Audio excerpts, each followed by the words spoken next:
students of Examsnet. Welcome to the question series of Examsnet. Today we'll be solving SSC CHSL 27 May 2022 Shift 1 paper.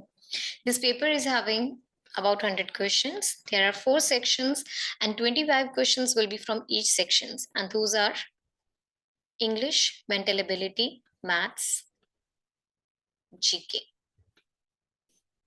So students, let's get ready for solving this paper. A very best of luck for your exam. Before moving further, if you want to practice these questions and many more entrance exam question papers, please visit our website www.examsnet.com. You can also download our app. The link is given in the description box. So let's start with the very first question of the paper. Here's the first question, which is English. Let's start. It says select the most appropriate antonym, that is the opposite meaning word of the highlighted word. And that one is penchant. Let's read the whole sentence. It says she has a penchant for art and craft. Hatred, fear, joy, or anxiety. Before answering the question, you need to be aware of the meaning of all the words. So let's look at the meaning of the very first word, which is highlighted, which is underlined, and that is penchant. What does it mean? It means a liking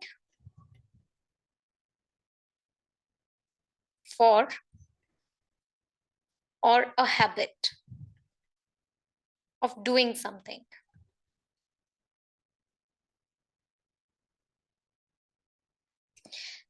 All right, so the next word is hatred, means extremely strong feeling of dislike.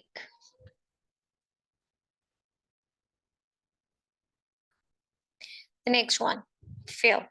It means to be worried about something, to be worried or scared of something, or frightened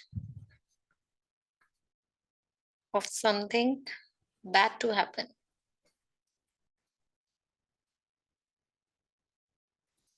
Then is the word joy, which means great happiness. Anxiety, uncomfortable feeling.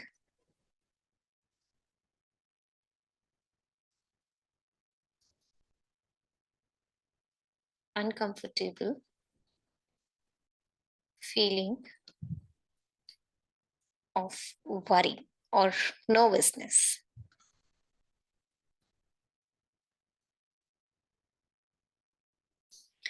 So from the given meanings, it's perfectly clear that the penchant has the antonym, the opposite word for the word penchant, which means a liking or a habit of doing something, is hatred. That you are extremely, like, it's opposite of the word penchant. So option 1A is the correct answer to our question. Hope you're clear with this. Let's move to the next question, number 2.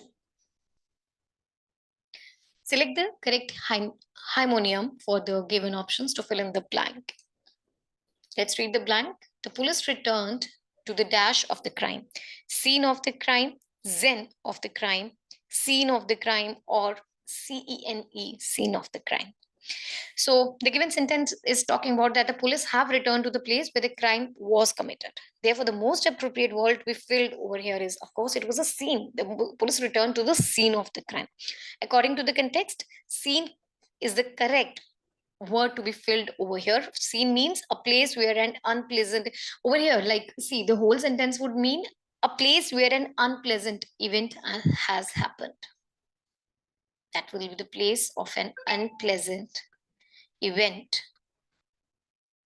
that would have happened, right? So the complete sentence will be the police has returned to the scene of the crime, and option A is the correct answer to our question. Hope you're clear with this. Let's move to the next question then. Question number 3. Select the most appropriate synonym of the word given in the brackets to fill in the blank. Let's read. It says the western side of the country has some dash, which means vacant. Okay. In islands to explore. Options are unexplored, uninhabited, undesired, or uninterested. Let's look at the meaning of the words first. You have this vacant, something word which is similar to the vacant that has to be filled. What do you mean by vacant? It's a place where nobody is living or which is empty. A place which is not being lived. According to the context of this whole sentence, vacant means a place where which is not being lived.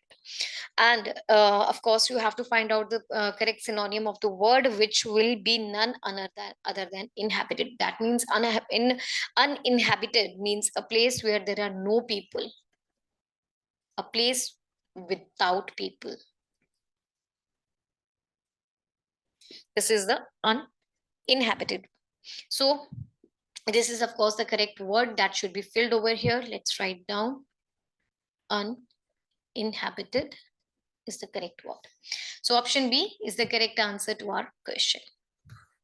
Hope you are clear. Let's understand the meaning of the rest of the words also. The first word, unexplored. It's an area which has not been found out by the people yet. Place or area where people have not been, okay, let's write here, have not been found yet. Undesired means something which is not desired, not wanted. Uninterested, not excited, or you're not being interested,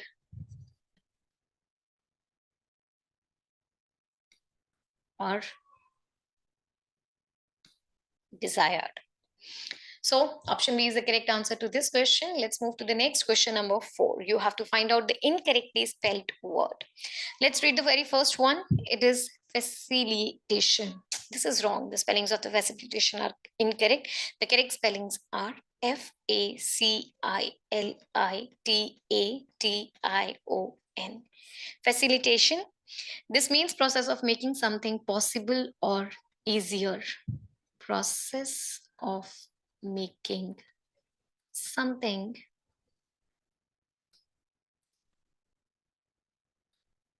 possible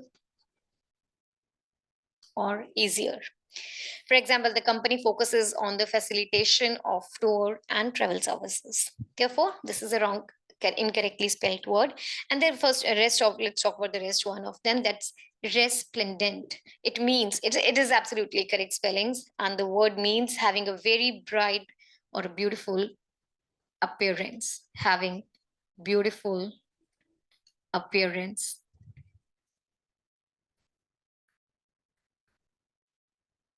The next one, jingoistic, means related to the belief that your country is always best. It is relating to the belief that your country is best, is always best.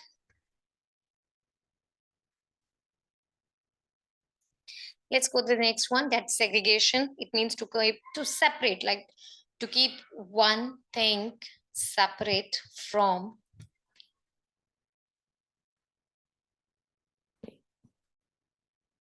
another. So option A is the correct answer to this question. Option A. Hope you are clear with this. Let's move to the next question. Question number 5. The following sentence has been split in 4 segments. Identify the segment that contains the grammatical error. I goes to school every day, irrespective of the weather. So these are the 4 options as well. You have to find out which is the incorrect one. You read like I goes. While I was reading, I was pretty sure that this is the part of the sentence which is having an error. Option B. This part has an error.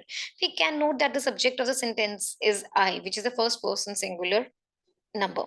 Therefore, use of S or ES with the verb is not allowed. It shall be I go instead of goes. It shall be I go to school every day irrespective of the weather.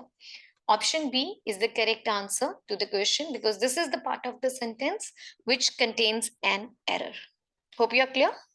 Let's move to the next question number 6. Select the option that can be used as one word substitute for the underlined group of words. Several literary pieces of Old English period are written by authors whose names are not known. So you have to find out the one word for this segment whose names are not known. Options are anomalies, anonymous, renowned, or undercover. Let's look at the meaning of all the words first. First words, anomalies. It means something that is unusual enough to be noticeable, or you can say simple words, strange. Something strange something, or you can say something strange. The next one, anonymous. It means a name that is not known, a name that is not known.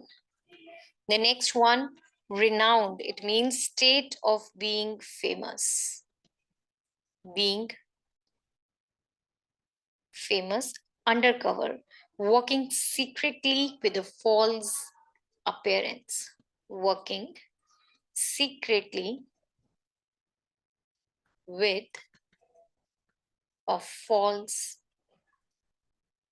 appearance. So these are the 4 meanings you have to find out. Some literary pieces of Old English period are written by authors whose names are not known. That is nothing but anonymous.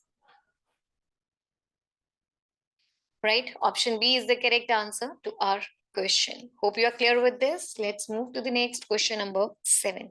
Select the option that will improve the underlined part of the given sentence. It will improve. In this scene, let's read the sentence. It says, in this scene, a close-up shot was taken by the cameraman for display the emotions. Options are to show the emotions, for show of emotions, in order of emotions, or in order to display emotions.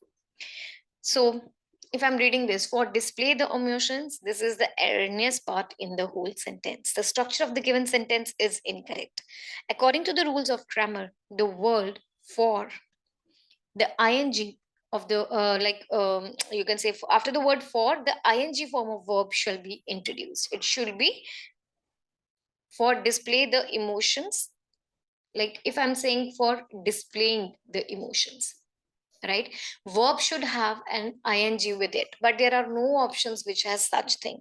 So I will have to replace this for with in order to. This for will be replaced with in order to.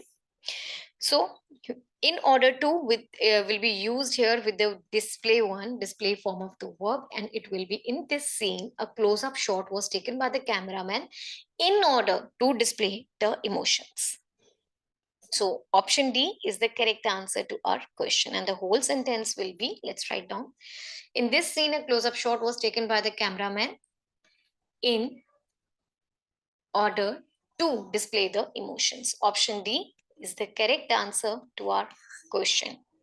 Hope you are clear with this. Question number 8. Spot the error in the given sentence and select the correct sentence from the options given. Here is the sentence. Fatima and Sana has both taken the vaccine.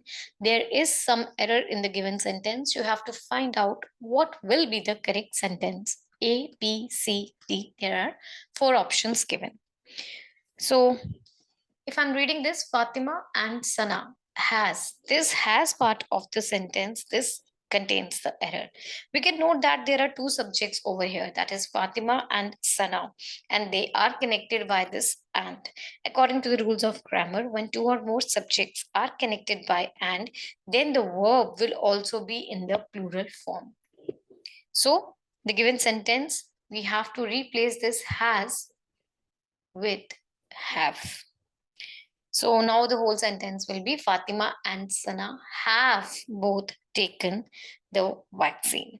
For example, if I'm saying Rohit and Rahul are going to school, right? Both are two, like there are two subjects in the sentence. Then in that case, we'll be using the plural form of the verb. Similarly, here will be, has is the singular form of the verb. We have to use the verb have. And option B is the correct answer to our question. Hope you are clear with this. Let's move to the next question, number 9. It says select the most appropriate antonym of the highlighted word. Hari's intimate nature has earned him many friends. The highlighted word is intimate. Options are friendly, affectionate, timely, and passionate. Let's look at the meaning of all the words first.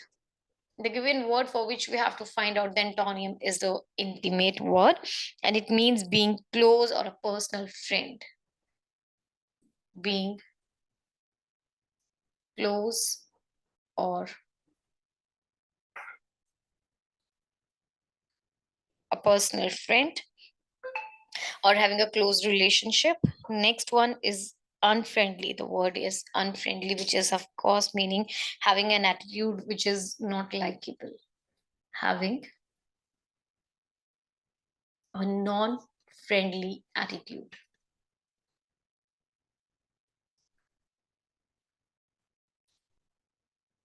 Correct. Then is the word affectionate. It means showing feelings of love, showing love or like feelings. Then is the word timely, which means happening at the best possible moment. Happening at the best possible moment. Then is the word passionate, which means having very strong feelings or emotions, having very strong feelings. So you have to find out the antonym of the given word. Intimate, which is, of course, intimate means being friendly, and unfriendly has got to be the opposite word of it. So option A is the correct answer to the question. Hope you are clear. Let's move to the next question, number 10. The following sentence has been split in 4 parts. Identify the segment which contains a grammatical error. Let's read. I'm not sure if the right car in the parking slot is your. So which segment contains error? In the parking slot, I'm not sure if the red car or is your. Well, the erroneous part is your. The word your is a possessive adjective. Possessive adjective, whereas the word in the given sentence, according to this, then your should be replaced with yours. Yours is used here to indicate the ownership of something. In the given sentence, we use yours instead of your to make the sentence grammatically correct. For example, if I say something like, everyone knows that this book is yours. So the whole this sentence should be, I'm not sure if the red car in the parking slot is yours. So this your will be replaced with yours, and option D is the correct answer to our question. Hope you are clear. Let's move to the next question, number 11. Select the most appropriate option to select the underlined segment of the given sentence. I called off an explanation for this rude behavior. Options are called out, called in, called into, or called. If I'm reading this called off is the erroneous part in the sentence. A phrasal verb called off means to decide something will not happen. To decide something will not happen. And the phrasal verb, if I'm reading, called out, it means to someone to deal with an emergency situation. to someone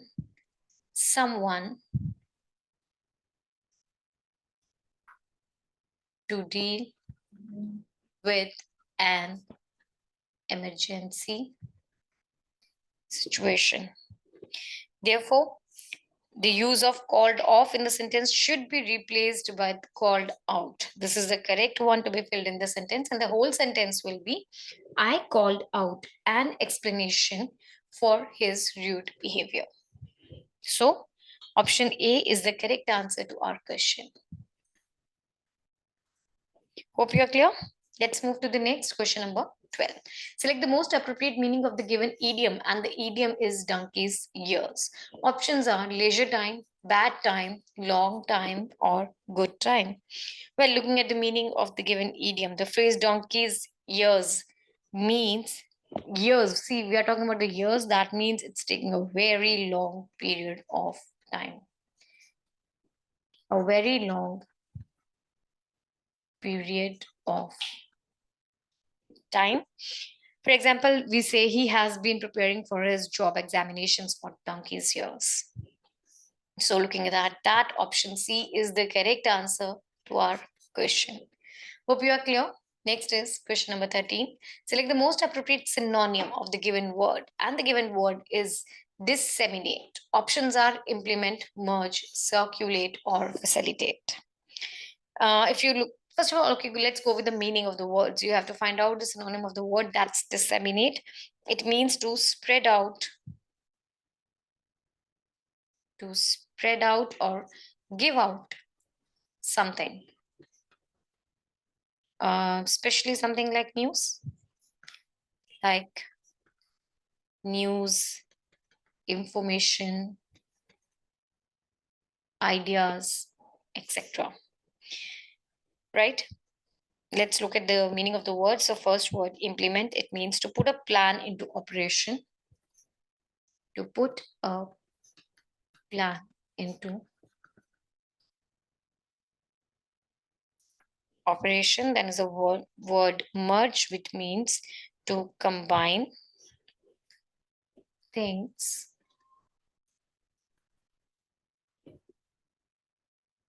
together. Then is the word circulate. It means to send something such as information, ideas, or documents to others. Then is the word facilitate. It means to make something possible or simply easier. To make something possible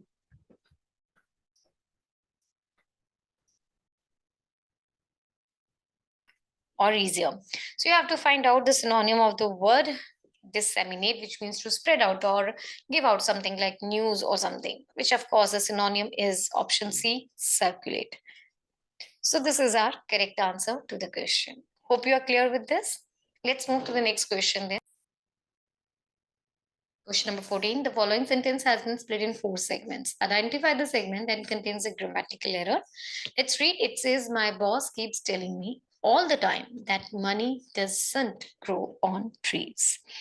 So, which part contains error? My boss keeps telling me or all the time that money doesn't grow on trees. What is the erroneous part in the sentence? It is, of course, doesn't grow on the trees. We can note that this is the erroneous part. The verb doesn't as a subject, money is a singular number.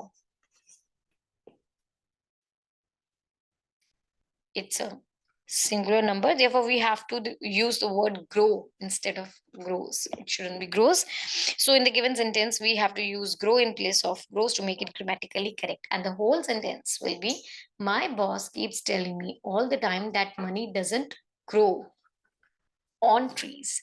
So this part of the sentence contains an error. Option D is the correct answer to the question. Hope you are clear. Let's move to the next question number 15. Okay, now you have a para-jumbled sentences. It says sentence of the paragraph are given in the jumbled order. You have to arrange the sentences in the correct form to give it a meaningful and coherent paragraph, to make it a meaningful and coherent paragraph. A, B, C, D. There are four sentences. Let's read them and see what will be the correct order of them to make a correct paragraph. A. These great leaders never escaped from their responsibilities and challenges because they knew greatness would come through great responsibilities. B. Leadership is one of the crucial elements in the field of management because most of the time success or failure depends on the managerial skills of a leader. C. There are not many leaders in the present world because, unlike ancient times, people are not ready to accept responsibilities. D. Ancient India produced millions of people with leadership because it is an inner part of Indian culture to create leaders in every sphere of life. Chandragupta Maurya, Gandhi, Buddha, Bose, etc., were leaders on this soil. So, first of all, what do you think is the first? In the above mentioned paragraph, there is a chronological sequence of the sentences. The very first one will be option B. Statement B begins with the noun leadership and it describes its purpose in relation to failure and success. So it will be the first sentence over here. Leadership is one of the crucial elements in the field of management because most of the time, success or failure depends on the managerial skills of a leader. This will be followed by option C, that is a C statement C. This is an expletive sentence that begins with there are, and it mentions that nowadays people lack leadership because they don't want to take the responsibility. So, next one will be C. Statement D will be the next following statement. See, it begins with the noun ancient India. And it mentions that in ancient India, many people like Chandragupta Maurya, Gandhi, Buddha, and Bose emerged as powerful leaders and they led the country. Then finally, statement A will be there because it begins with the noun the great leaders. And it describes that these leaders took responsibility and faced various challenges while changing the course of development responsibilities while facing the challenges during the course of development of their country and eventually achieving greatness. So this is going to be a sequence of the sentences to form a paragraph. Let's read the whole paragraph using this set of sequence of the statements. So it will be leadership is, let's read, it was B, C, D, A. So this is number one. Leadership is one of the crucial elements in the field of management because most of the time success or failure depends on the managerial skill of a leader. There are not many great leaders in the present world because, unlike ancient times, people are not ready to accept responsibilities. Then ancient India produced millions of people with leadership because it is an inner part of Indian culture to create leaders in every sphere of life. Chandragupta Maurya, Gandhi, Buddha, Bose, etc., were leaders on this soil. These great leaders never escaped from their responsibilities and challenges because they knew greatness would come through great responsibilities. So, B, C, D, A is the correct sequence, and option C, D is the correct answer to our question. Hope you are clear with this. Then let's move to the next question.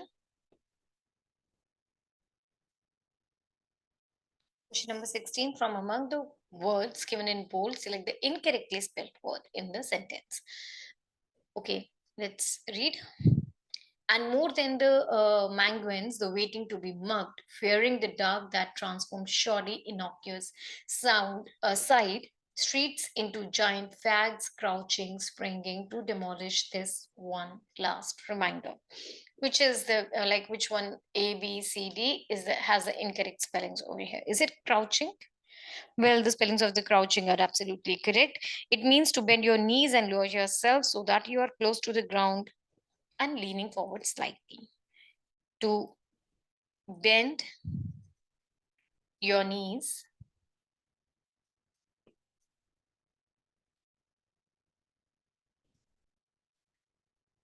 and lower yourself so that you're close to the ground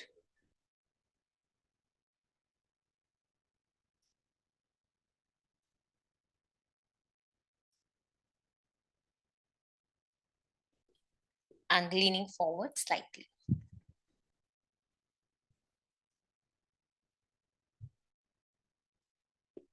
There is a word innocuous. This is having incorrect spellings. What are the incorrect spellings of the word innocuous? It is INNOCUOC. Sorry, INNOCUOUS. These are the correct spelling of the word innocuous, which means completely harmless. So you got our answer. Option B, innocuous, has the incorrect spellings. Let's check others also. Demolish, absolutely correct spellings, and it means to completely destroy. To completely destroy a building or anything. There is a word shoddy. It means, again, the correct spellings, which means badly and carelessly made using low quality materials.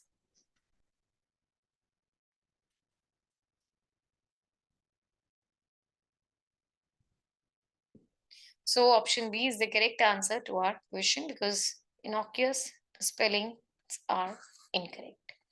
Let's move to the next question, number 17.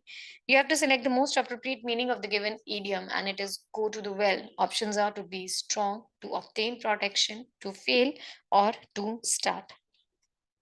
Let's look at the meaning of the given phrase go to the well. Sorry, it's go to the wall. Go to the wall means to be defeated or losing, to be defeated or losing in a conflict or fail in a task. So, looking at this, the correct answer is to be strong, no. To obtain protection, no. To fail, this is the correct answer. To start is again incorrect. Go to the wall means to fail. Option C is the correct answer. Let's try it another a sentence also. It says Ranjan tried different ways to make his business successful.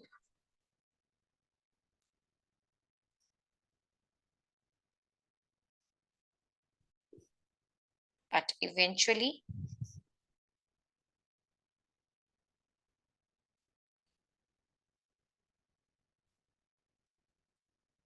he went to the wall.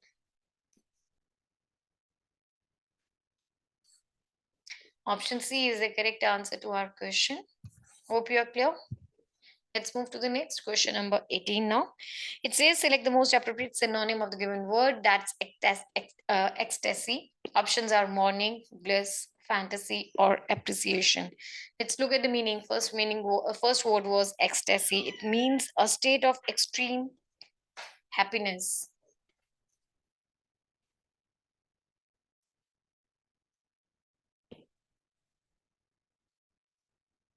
Then the very first word, that's morning, it means extreme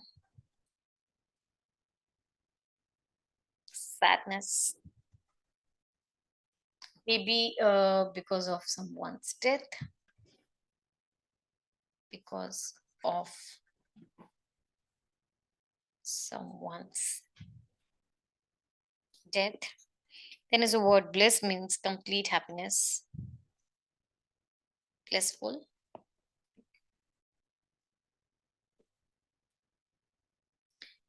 Then is the word fantasy. It means a pleasant situation where you enjoy thinking about that, but it's unlikely to happen.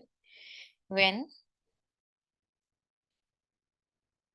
you have a pleasant situation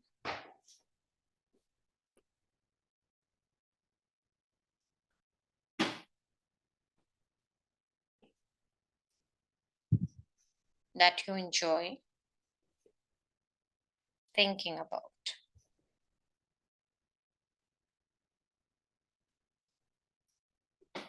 But is unlikely to happen. Then is the word appreciation. It means act of recognizing something by giving importance.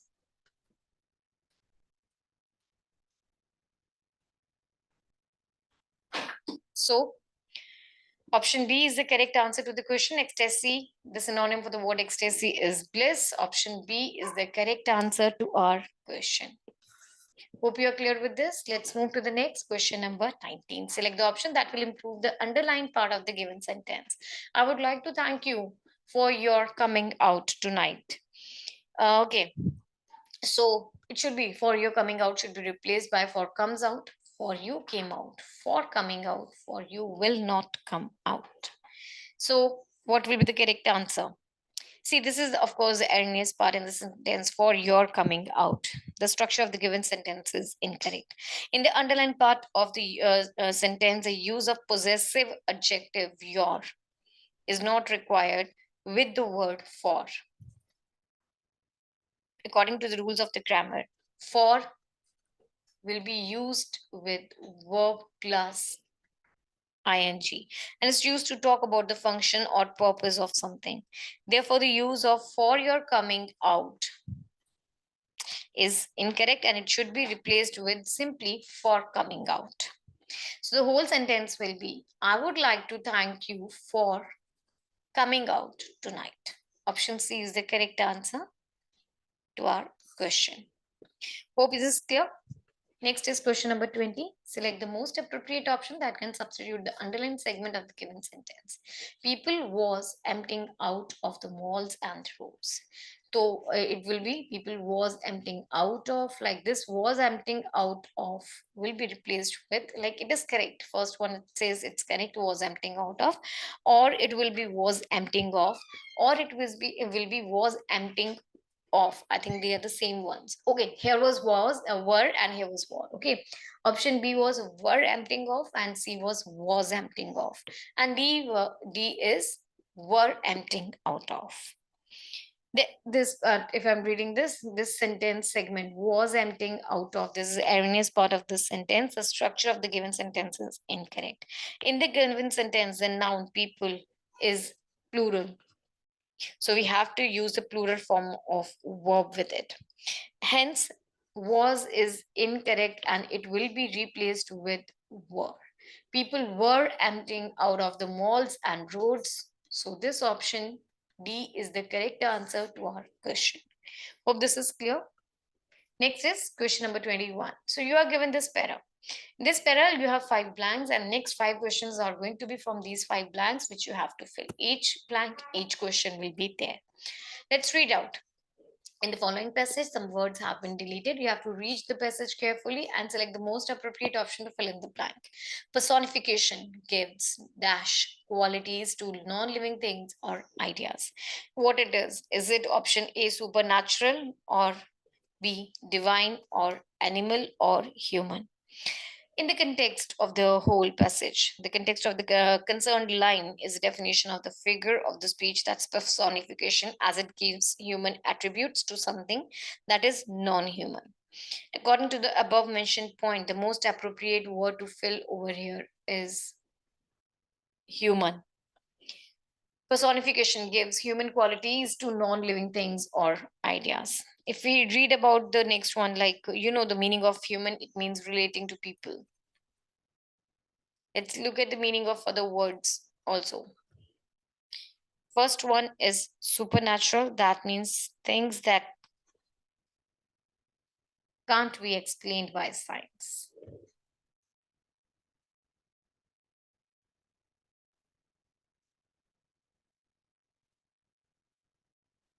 The next one, divine, means connected to God. Animal. You know what are the animals? A dog or a fish. Like these are the animals. Cat. All of these are animals only. So personification gives human qualities to non-living things or ideas. Option D is the correct fill in the question. Blank 1. Let's move towards the blank 2. That's question number 22. It says, imagery is a language used by poets, novelists, and other writers to create images in the mind of the dash. Actors, speakers, readers, or humans. Which will be the correct one to fill in over here? Well, let's look at the meaning. Obviously, first of all, let's go with the meaning. Actors, people who act on stage or play or film, etc.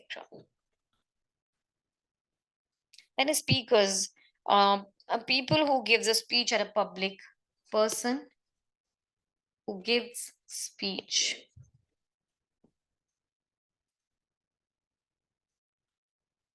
At a public place.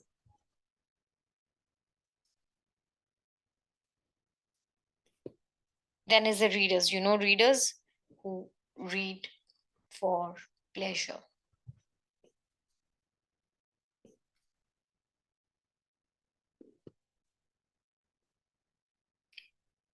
So next one, humans. Of course, who humans are. I don't think I need to explain this. Like human beings, people. So the correct one to fill in over here. Imaginary is a language used by poets, novelists, and other writers to create images in the mind of course, readers, because these readers are going to read the books. All right. So option C is the correct answer for this question. Let's move towards the next question, number 23. It says rhyme scheme is the dash that is created at the end of the lines of poetry. Rhyme scheme is the dash that is created at the end of the lines of the poetry. And the options are pattern, visual, word, or idea. Let's go with the meanings first. What do you mean by pattern? It's a particular way in which something is done.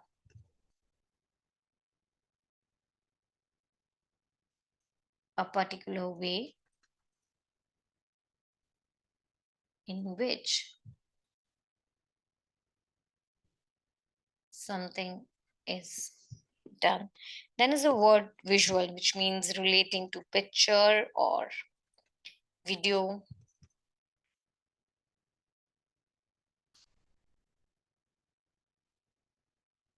or a film that is used to give a particular effect to explain something. Word. It's usually the words that we speak or write that are used to express thoughts. And then is the word idea. The idea? It means a suggestion or a plan to do something.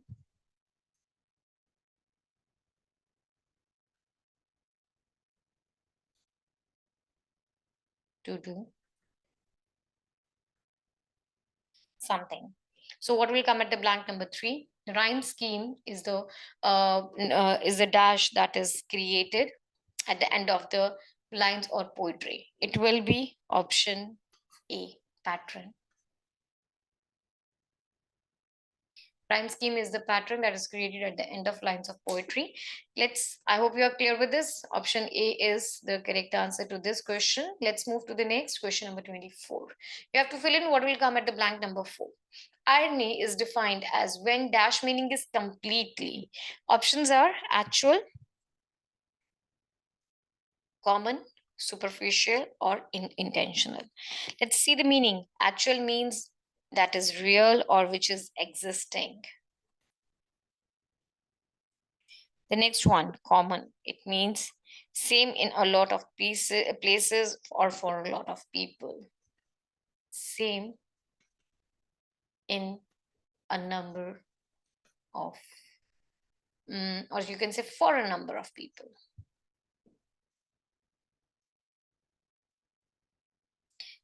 Then is the word superficial, which means appearing to be real, but it's not. Appearing to be real, while it's not. Then is the word unintentionally. Of course, this means non intentional. So irony is defined as dash, meaning is completely, when actual meaning, which means the real meaning, is completely dash. So that's the fifth blank. We'll talk about that later. First of all, in this blank, option A, that is actual, will be filled, and this is the correct answer. Hope you are clear. Let's move to the last question of your English section, which is blank number 5 from here. So it was when actual meaning is completely dashed from the literal meaning, different from the literal meaning, similar from the literal meaning, parallel from the literal meaning, or against from the literal meaning. When I was reading it, I already know the answer, and I think so do you people also know the answer. Different, yes, this is the correct word to be filled in over here. So irony is when, as defined as when actual meaning is completely different, that is opposite. Similar means same.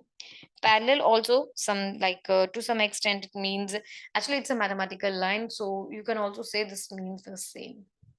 In maths, parallel are the two lines that never meet.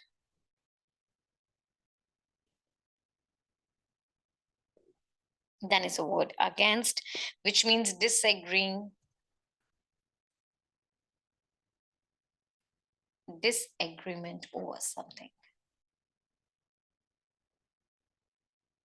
So option A is the correct answer to be filled in over here. Hope you are clear with this. Okay, this see, when I'm talking about the parallel, this is the same. When two lines never meet, as they have same distance throughout all points. Okay, so this is also somewhat like these three ones. They are three ones against means see, against will not be filled, but option B and C, these two are the like same thing, meaning which means the same, and they will not be filled. Different will be the correct one to be filled in over here. So let's feed in all the blanks to read the whole paragraph once again. Personification gives human qualities to non-living things. Imaginary is a language by poets, novelists, and other writers to create images in the mind of readers. Rhyme scheme is a dash that is created at the end of the poetry. So in this one, the third blank will be filled with pattern.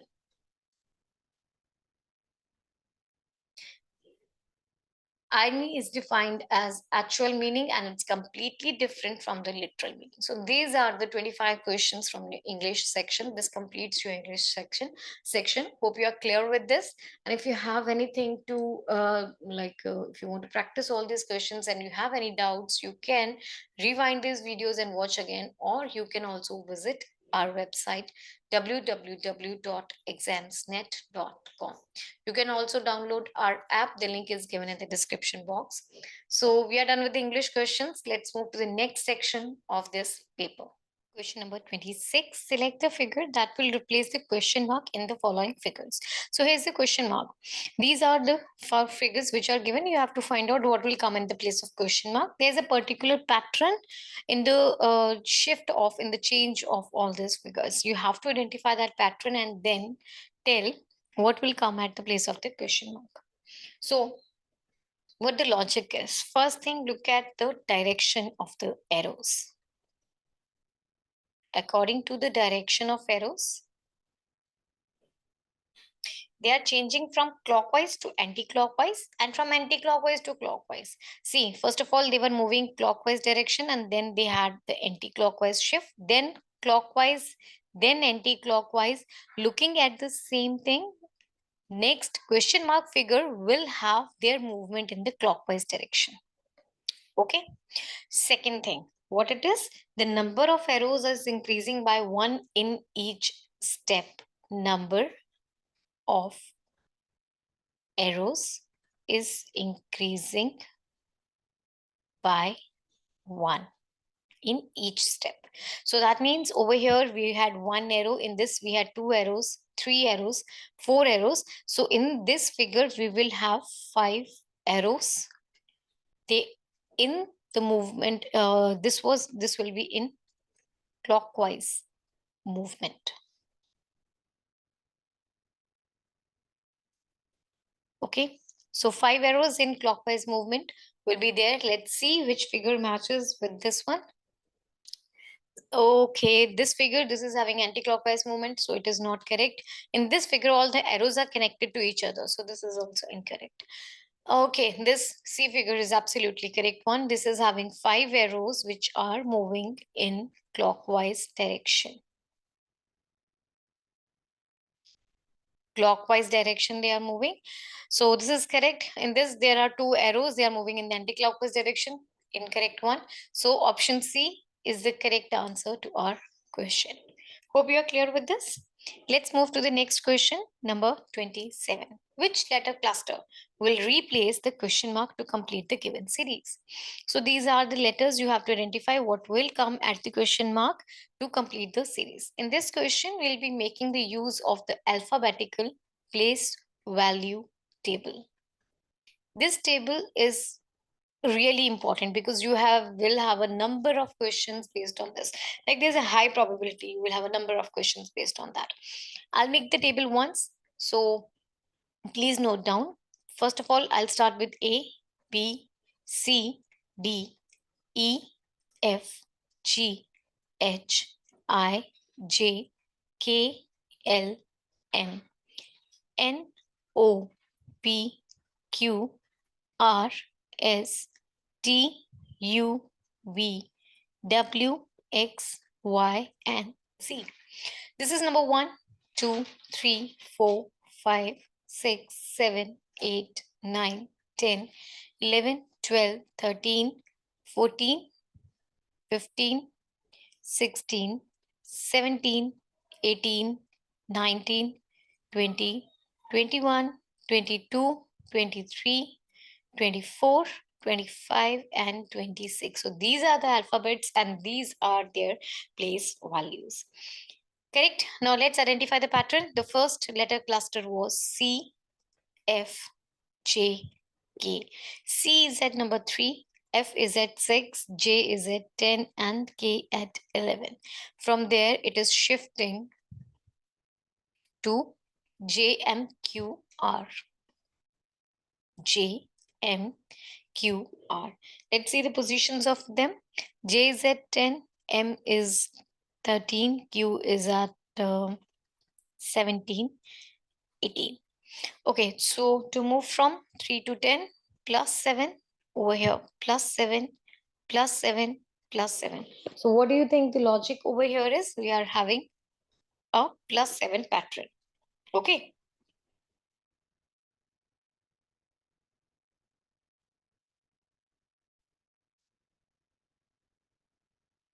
Next letter cluster was JMQR. After that you had Q, T, X, and Y. So let's see the positions of them. Q is at, it's at 17. Let's write down. T is at 20. X is at 24 and Y is at 25.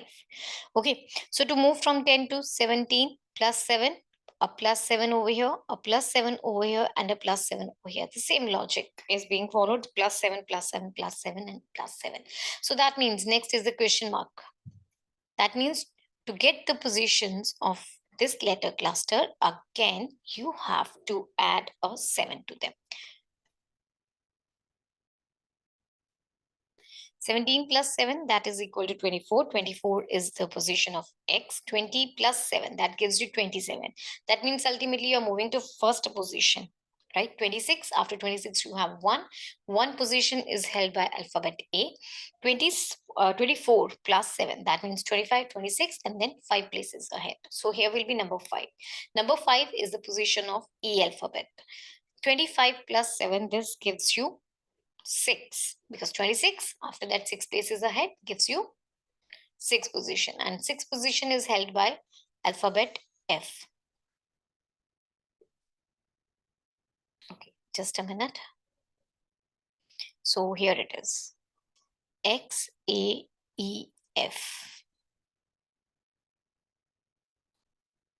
XAEF. This is the letter cluster that will come at the place of question mark. Let's confirm it further.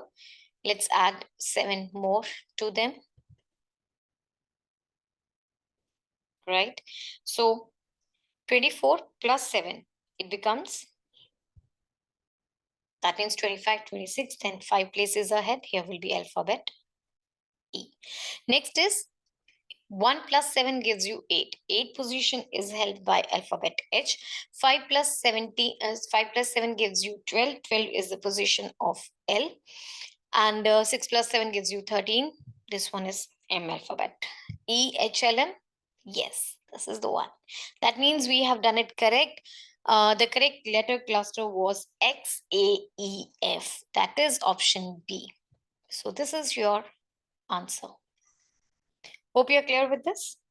Let's move to the next question, number 28. A paper is folded and a cut is made. So this paper is folded first of all horizontally, then like this, and then certain cuts are made. You have to find out how the paper will appear when it is unfolded. Correct? Let's look at the figures very carefully. So when you unfold this one, let's zoom it a bit. So here it is. So after you will unfold it, you will have a arrow over here. This is the arrow. Wait, it's not so clear.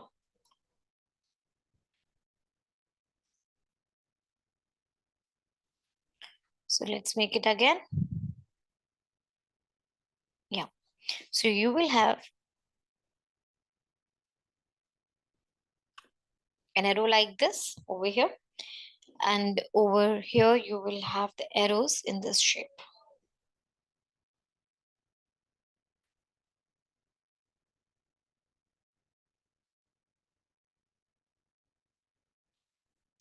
And over this one, this is the sign only. Okay. So you will have this arrow as up. And these one also in the up direction like this. This one also in the up direction like this. And this will become something. These triangles will be like this, right? So let's have this one. Look at the bottom one. You have 3 lines. These 3 lines are there, and these 3 lines exactly matches with option C. See, in this one, in the first one, this arrow is having the opposite direction, and in this one, this arrow is having this. Okay, just let me check. Yeah, this arrow is having the incorrect position. Let's move with the C1. C1 is absolutely correct. If I'm looking at the D1, the D1 is having the incorrect positions for the arrows over here. The last line, this is incorrect. Option C is the correct answer to the question. Hope you're clear. Let's move to the next question. Question number 29. The second number in the given number pairs is obtained by performing certain mathematical operations on the first number. The same operations are followed in the number pairs except one. You have to find out the odd number pair. So these are the number pairs A, B, C, D. There are the 4 number pairs. You have to find out which is the odd one out, because in 3 of them, same operation is being followed. There's one of them in which that operation is not being followed. So if you closely look at the pattern in them, the pattern is second number is equal to cube of first number minus first number, right? So let's pick up the first option. So second number, that is 337, should be equal to cube of the first number minus the first number. So cube of 7 is equal to 343 minus 7. This is equal to 336, which is not equal to 337. So this option A is not following that logic. Let's check with option B. So 5 is to 120.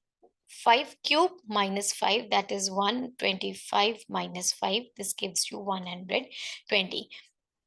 Option B follows the logic. 4 cube minus 4. This is equal to 64 minus 4, which is equal to 60. So B also follows the same logic. Let's check with C. D. 6 cube minus 6, that's 216 minus 6 is equal to 210. So D also follows the same logic, except option A, all the three, B, C, D follow the same logic. That means we have our answer as option A. Hope you're clear. Let's move to the next question, number 30. Select the option that is related to the fifth term in the same way. The second term is related to the first term and the fourth term is related to the third term. Okay. So there is some relation between these two terms. The same relation exists between these two terms. You have to find out what will come at the place of the question mark so that it can fit in, like actually we have to find out what will come at the place of question mark if it is following the same logic as the first two. In this question, we'll be making the use of the same alphabetical place value table that we used in the previous question. I hope now you have that table with you. Please refer to that table to answer the question.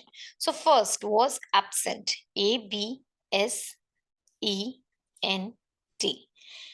So this goes with A, N, E, S, B, T. You see the first and the last alphabets, they retain their positions. And B moves here, right? S moves, E and N. So they have switched their positions. The internal four alphabets, they have interchanged their positions. Let's check if the same logic is there in the second set of alphabets also.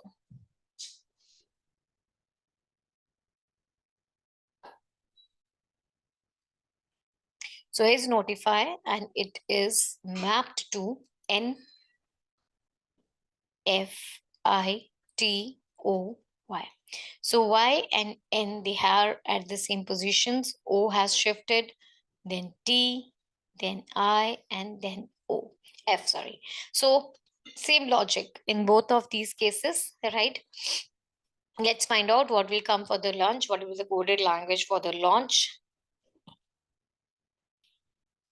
L, A, N, U, N, C, H. L and H will retain their respective positions. A will come here, U will come here, N will come here, and C will come here. And you have L, C, N, U, A, H as the next alphabet cluster. So let's check with the options. Option D is the correct answer to our question. Hope you're clear. Next, question number 31. So in this question, you have to find out what will be the correct mirror image of the given letter of alphabets and letters, given set of alphabets and letters. So when you're having the mirror image concept, always remember that you have to understand the concept of lateral inversion. What is that? Lateral inversion says the left of the object appears to be right in the image. Here is the object. And right of the object appears to be left of the image. Using the same principle, let's find out what will be the mirror image of these set of alphabets and letters. So you have a 2 over here. The 2 will appear to be something like this. Then inverted Y. Then an inverted 7. Inverted 3. Like this. And a W and H.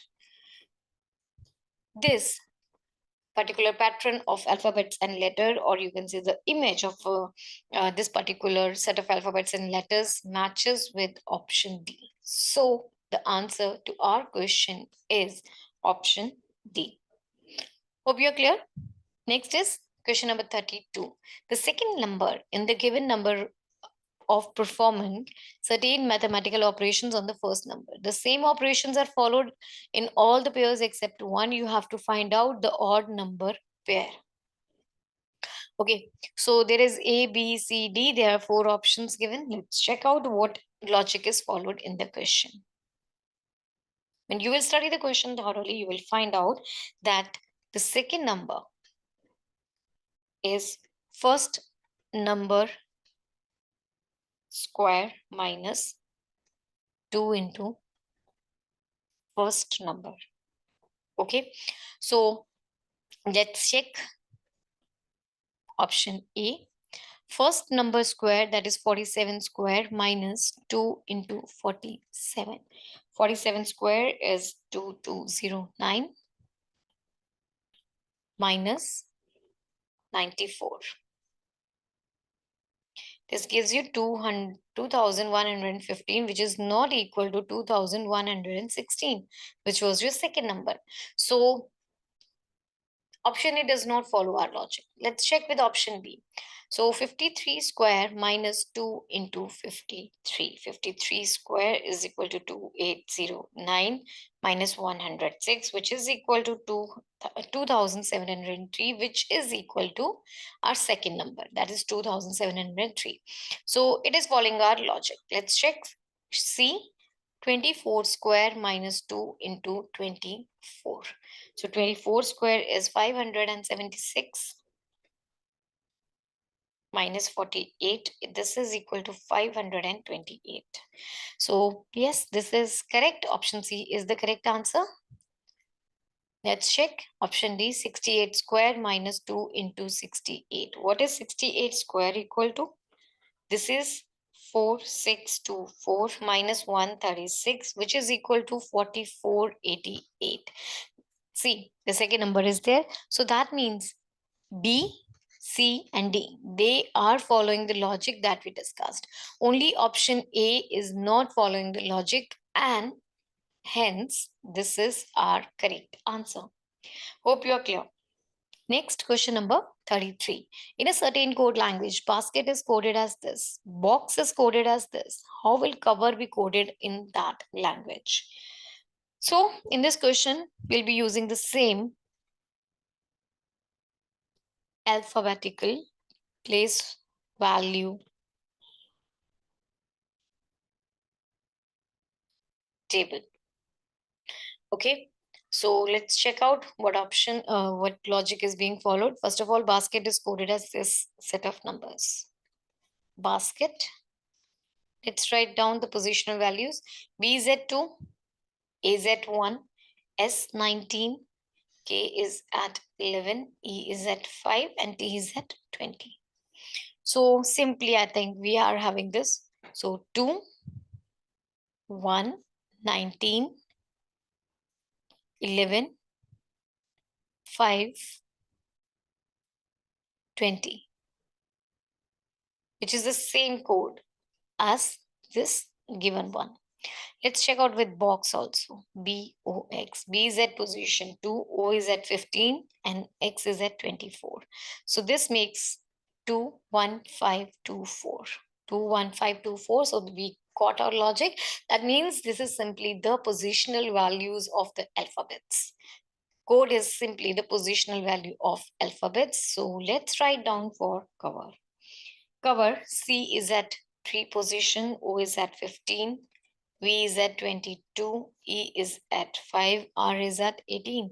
So looking at this, 3, 1, 5, 2, 2, 5, 1, 8. This is the correct logic or the correct code. Let's check with the options. Option B, 31522122518 is the correct answer to our question. Option B. Hope you're clear. Next is question number 34. In a certain code language, train can be written as WUDLQ and road can be written as URDG. How will taxi be written in that language? So again, we'll be using our favorite alphabetical place value table that we have used in the previous questions. Using that same table, alphabetical place value table. So let's write down for train. You have T RAIN. So what is the positional value of T? It is 20. R is at 18. A is at 1. I is at 9. And N is at 14. Right? So it has shifted to W, U, D, L, and Q. Correct? So what is the position value of W? It's 23. U is at 21. D is at 4. L is at 12. And Q is at 17. To move from 2023, a plus 3, plus 3, 1 to 4, plus 3, 9 to 12, plus 3, 14 to 17, plus 3. So what the logic you got for moving each alphabet, you have to add 3 positional values. Let's check it for the road as well. Let's go.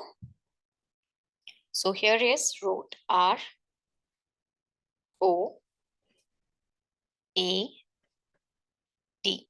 The positional value of R is 18, O is at 15, A is at 1, and D is at 4. This is coded to U, R, D, G.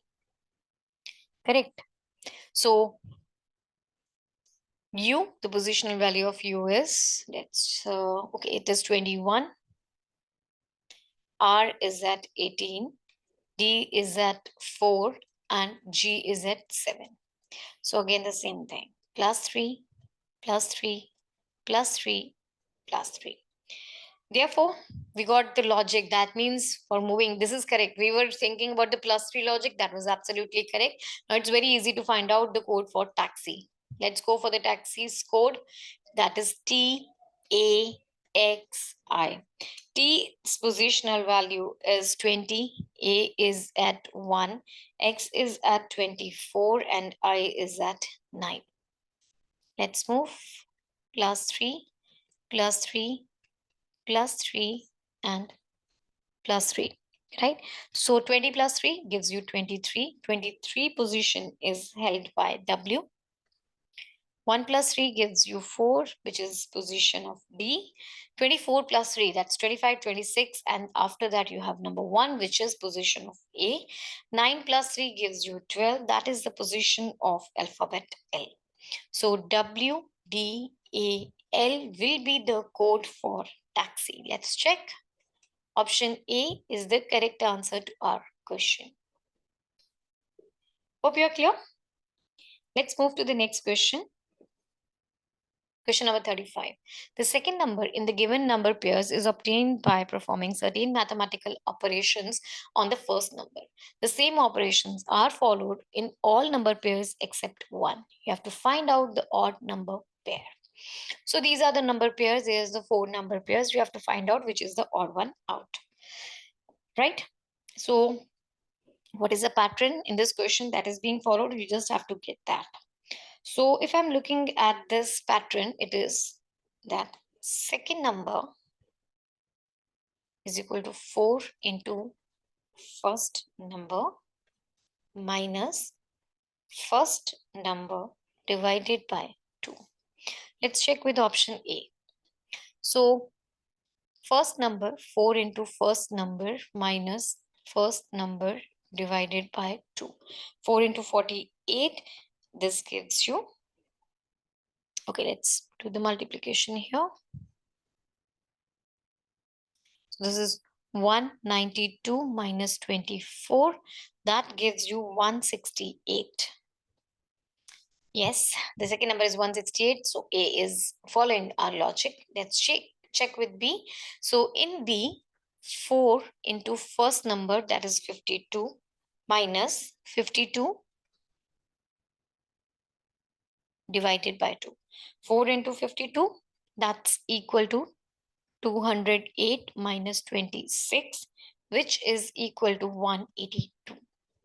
Yes, this is correct. That means B is also following our logic. Let's check with C.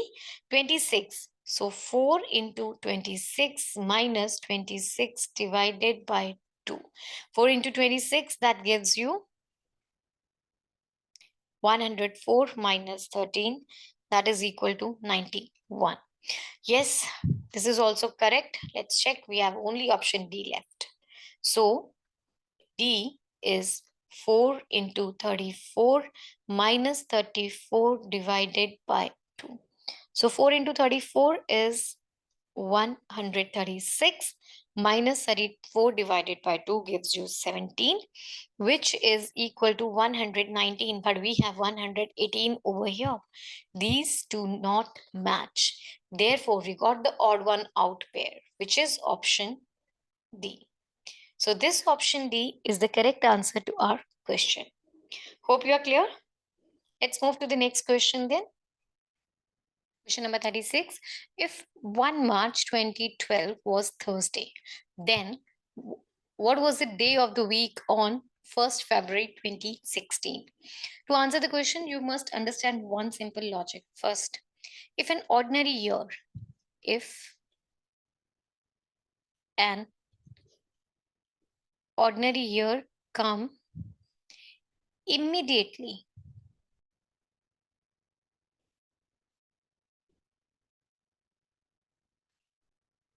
after leap year,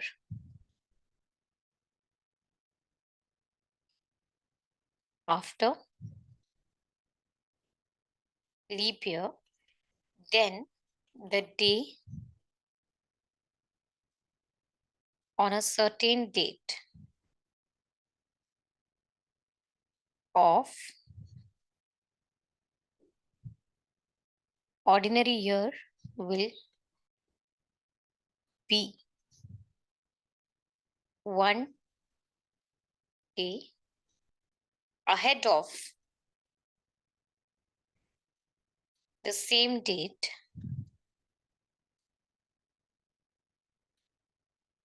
of the leap year.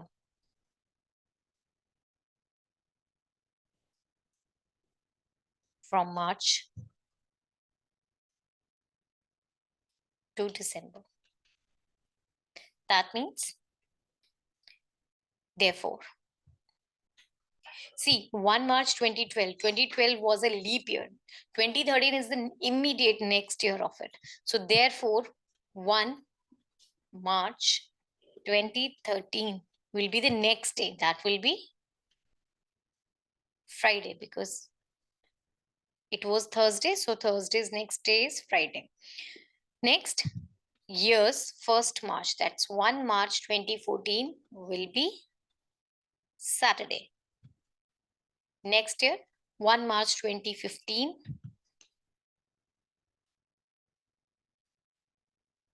will be Sunday. 1 March 2016. Now 2016 has become a leap year. It will be Tuesday. Why there's a jump of 2 days? Because 2016, it's a leap year and it will have 29 days. Correct? So that means 1 March 2016 will be Tuesday. Similarly, 29 Feb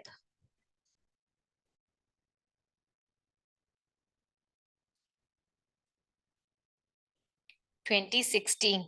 See the next, it will be the previous day, it will be right.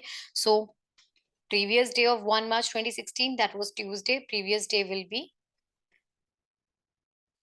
Monday. So you got your answer. That was what you were looking for. 1st March 2016 will be Monday, right? Option B is the correct answer to the question. Hope you're clear. Then let's move to the next question, number 37. Select the correct combination of mathematical signs to sequentially replace the asterisk sign and balance the given equation. So this is the equation. You have to find out which operators will replace the asterisk sign so that it becomes a valid algebraic equation. Okay, so there's no other option. We'll pick up all the options A, B, C, D one by one and fill in all the set of operators that are given over here to check which one validates. Let's go with option A. So after filling in all the operators which are given in option A, this expression becomes 57 multiplied 35 plus 7 divided by 14 minus 2. So you have to pay only one thing, attention to only one thing, and that is the BODMAS rule. That says first thing to be solved will be the brackets of division, multiplication, addition, and then subtraction.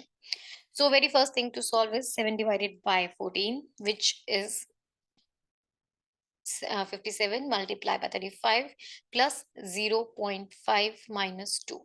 Next thing to solve is the multiplication. So 57 multiplied 35 is 1995 plus 0.5 minus 2. So this is 1995.5 minus 2, 1993.5. So this is, okay, this should be equal to, say, this is the last one. So this should have been equal to 43. This should be equal to 43. But this is not equal to 43. So option A is not our answer. This is incorrect. Let's fill in option B and check with the options. So it is 57 plus 35 minus 7 multiplied by 14 divided by 2 should be equal to 43. So again, the BODMAS rule, 14 division by 12 will be the first thing to get solved. 57 plus 35 minus 7 multiply 7 should be equal to 43. 7 multiplied by 7 is the next thing to get solved. So 57 plus 35 minus 49 should be equal to 43. Next thing, 57 plus 35, this gives you 90. 2 minus 49 should be equal to 43, which gives you 43 is equal to 43. So here LHS and RHS are same. So we got our answer. Option B. Let's check other options as well. Option C, let's fill in all the operators and check whether it's true or false. So the given expression becomes 57 plus 35 divided by 7 minus 14 multiplied by 12 should be equal to 43. First thing to solve is the division according to the BODMAS rule. So here's 57 plus 5 minus 14 into 2. Next is 14 into 2 will be solved. 57 plus 5 minus 28 should be equal to 43. 57 plus 5 is 62 minus 28 should be equal to 43. So it becomes 4 and 34, right? So 34, this is of course not equal to 43. So option C is also incorrect. Let's move with the rest. Option D, which is the last one. Though we know we got our answer as option B, but still we are confirming with the rest of the options. So 57 minus 35 divided by 7 plus 14 multiplied by 2 should be equal to 43.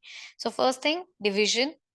57 minus 5 plus 14 multiplied by 2 should be equal to 43. Next is the multiplication. 57 minus 5 plus 28 should be equal to 43. Then adding 57 and 28, this gives you 85 minus 5 should be equal to 43 because I'm adding 57 and 28 over here. So okay, now we have 80 should be equal to 43, which is of course not true. So option D is also incorrect, right? This is also an incorrect option. So we got our answer. Option B is the correct answer to our question. Hope you are clear with this. Let's move to the next question. Question number 38. Select the option that is related to the fifth term in the same way as the second term is related to the first term and fourth term is related to the third term. Correct. So there exists some relationship between the first and the second term of the first pair. The same relationship exists between the third and the fourth number of the second pair. Using the same logic, you have to find out what will come at the place of the question mark for the third pair because the same logic is followed. Okay. So analyzing the problem, what logic is followed? It says sum of digits of first number divided by 3 gives you second number. So first pair is 786 is to 7. Let's add all the digits. 7 plus 8 plus 6 divided by 3 gives you 21 divided by 3, that is equal to 7, which is the second number. So we are on the right track. Next, 645 is to 5. Let's add the digits. 4 plus 6 plus 4 plus 5 whole divided by 3. This is equal to 15 divided by 3. That gives you 5, which is your second number. So we are on the right track. Using the same logic, you have to find out 282 is to question mark. What will come at the place of the question mark? So it's 2 plus 8 plus 2 whole divided by 3. It gives you 12 divided by 3. That is equal to 4. So what will come at the place of the question mark is 4. Option D is the correct answer to the question. Hope you are clear. Next, question number 39. Same type of question is this. You have to see you have to select the option that is related to the fifth number. In the same way, second number is related to the first number and fourth number is related to the third number. So again, the same type of question, right? There exists some relationship between the first pair and the second pair. Using the same logic, you have to find out what will come at the place of the question mark. Okay, let's go. So what logic, when you analyze this first two pairs, what logic is followed? It is first number plus 1 square plus first number gives you second number. Correct? So first number in this case, 9 is to 109. First number is 9 plus 1 square plus 9, which gives you 10 square plus 9. That is 100 plus 9, which is equal to 109, which is your second number. Let's check with the second pair. 7 is to 71. 7 is to 71. It is 7 plus 1 square plus 7. That is 8 square plus 7, which is equal to 64 plus 7. That is equal to 71, which is your second number. So we are doing the correct thing. We are doing the right thing. So you have to find out 13 is to question mark, like what will come at the place of the question mark. So 13 plus 1 square plus 13, which gives you 14 square plus 13. That is equal to 196 plus 13, which is equal to 209. So what will come at the place of the question mark is 209. Option D is the correct answer to our question. Hope you're clear with this. Let's move to the next question then. Question number 40. In a certain code language, maths is written as this, Hindi is written as this. How will physics be written in that language? So in this question, you need to be aware of our favorite alphabetical place value table. I hope like we have done it number of times, so you're well aware of this table. I recommend you keep it handy whenever you are about to start your paper. Make this table on a side and keep it with you for reference. Okay, so let's read first. You have to find out the maths is written as this code, right? Let's go with maths. M-A-T-H-S.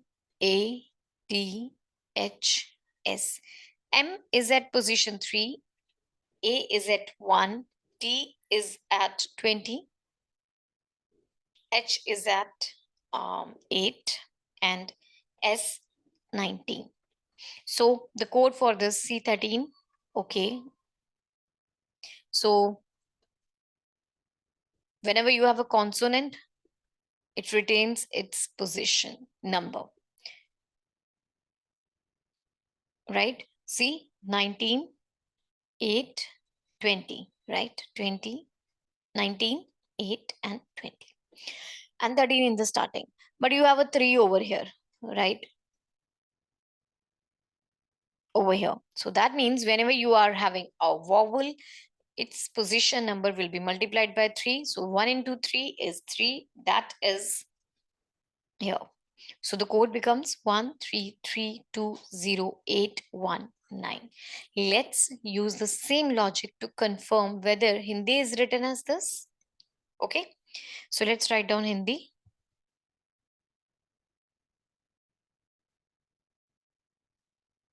H is having the position as 8, I is at 9, N 14, D is at 4, and I is at 9 again. So these are the consonants. Let's write down the consonants positions as such. Vowels position numbers are multiplied with 3. So 9, yeah, this is I. 9 threes are 27. Actually, 27 is nothing but position number 1, right? So 27, actually, this is equivalent to position number 1. Okay, no, sorry, we are dealing with the number, so I'll let it be like that only.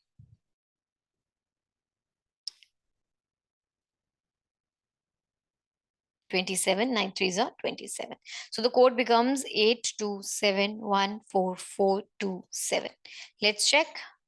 827144427. This is correct. So we are on the right track. Let's find out the code for physics.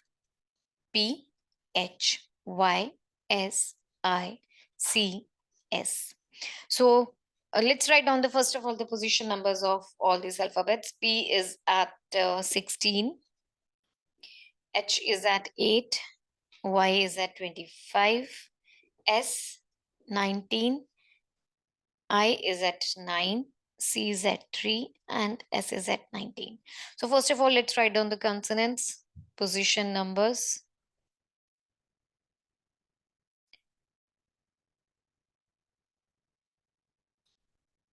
So I is a vowel. I will leave for the time being. This has to be multiplied by 3, so 27. Correct? So let's write down the whole code. It is 1682519273119. Right? Let's check. Option D is the correct answer to our question. This is the code for physics. Hope you're clear with this. Then let's move to the next question number 41. Which of the following numbers will replace the question mark in the given series? So this is a series. You have to find out what will come at the place of the question mark. Let's write down the series. 45, 55, 72, 97, 131 and question mark.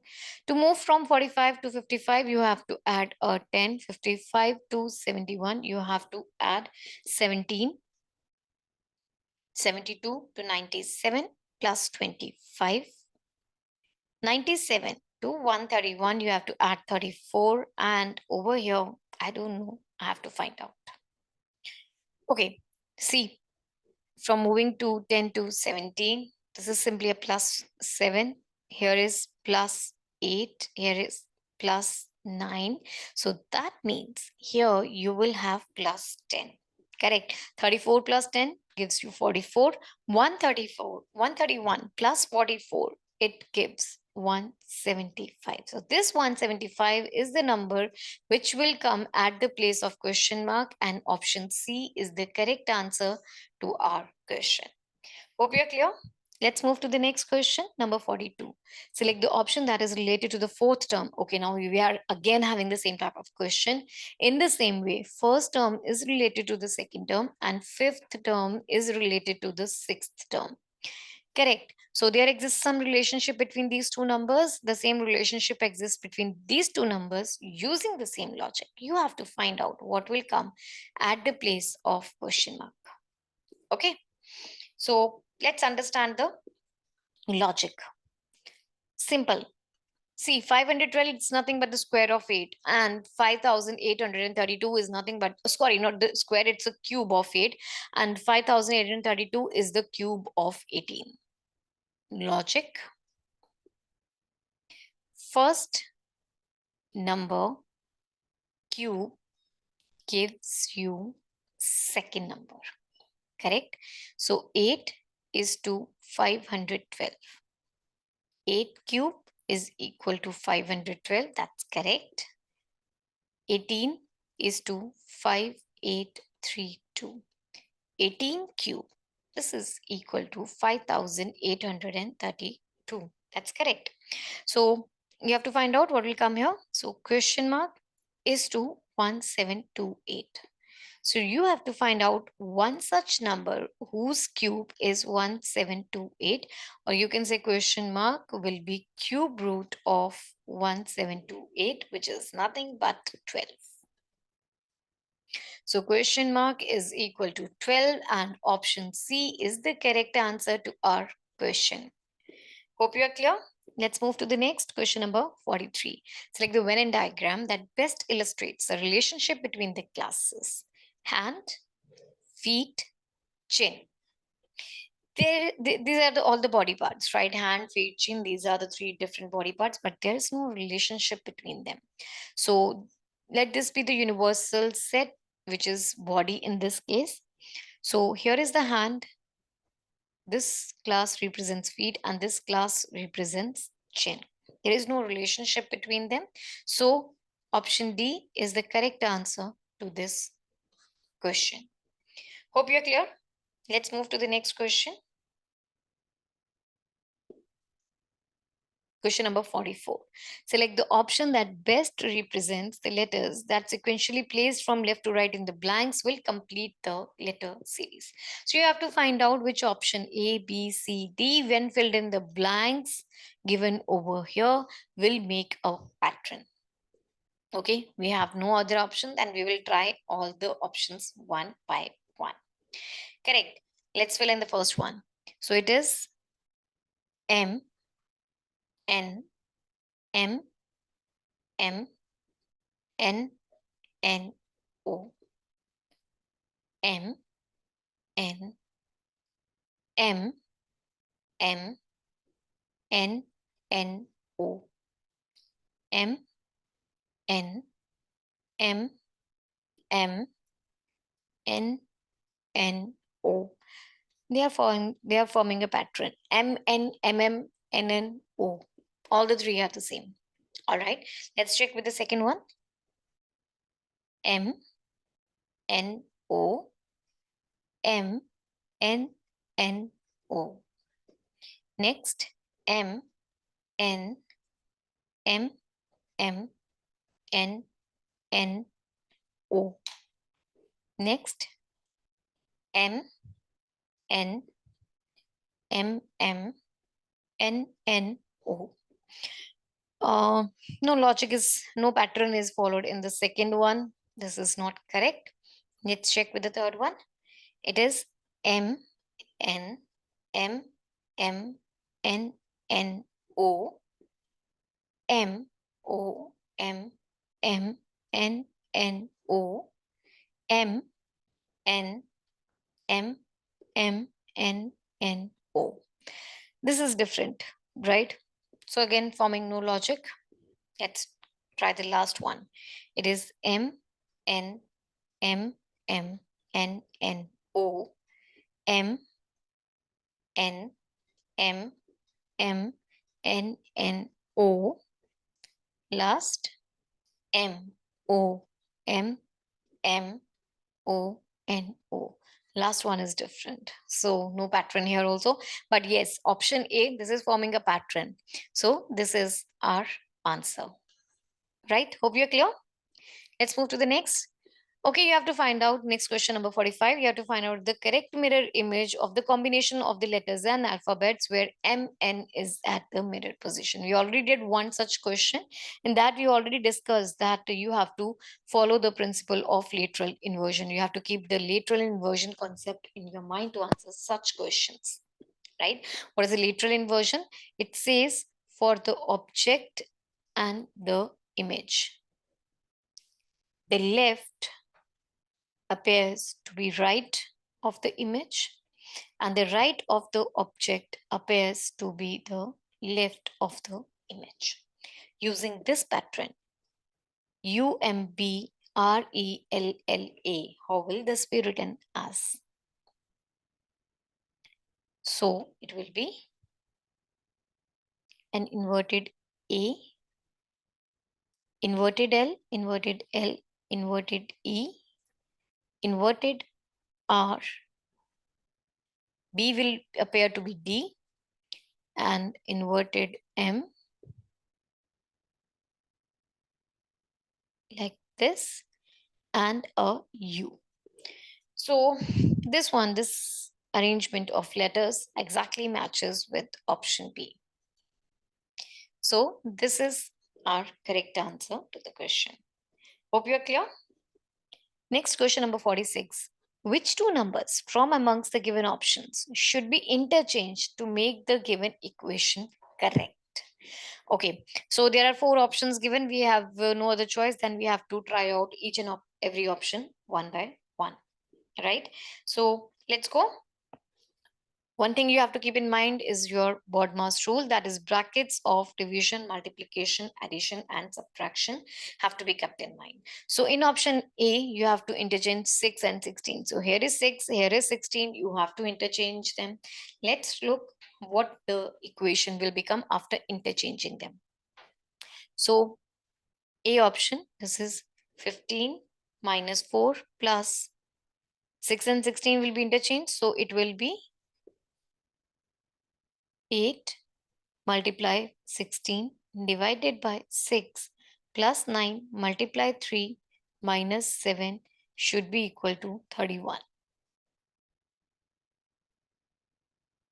So 15 minus 4.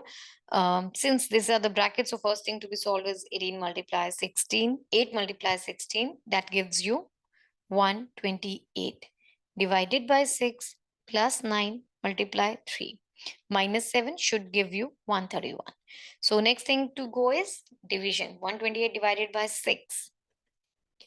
15 minus 4 plus 21.33. So let's do the multiplication also over here. Plus 27 minus 7 should be equal to 31. So here it is.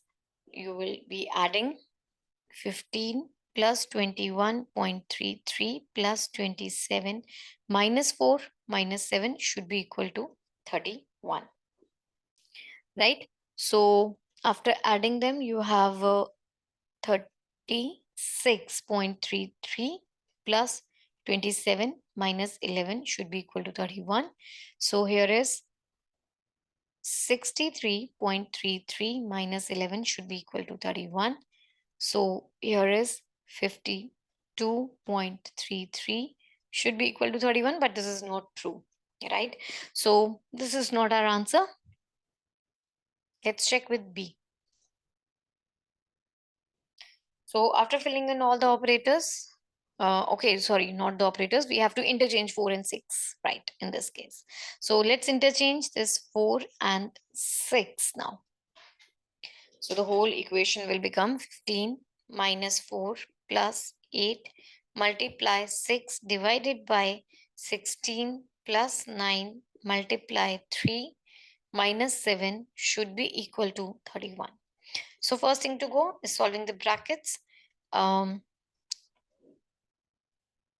Okay, sorry, this has to be interchanged, right? So here was 4, 8 multiplied by 4, and it has to be interchanged with 4 and 6 has to be interchanged. So here will be 6. All right. So first thing, 15 minus 6 plus 8 fours are 32 divided by 16 plus 27 minus 7 should be equal to 31.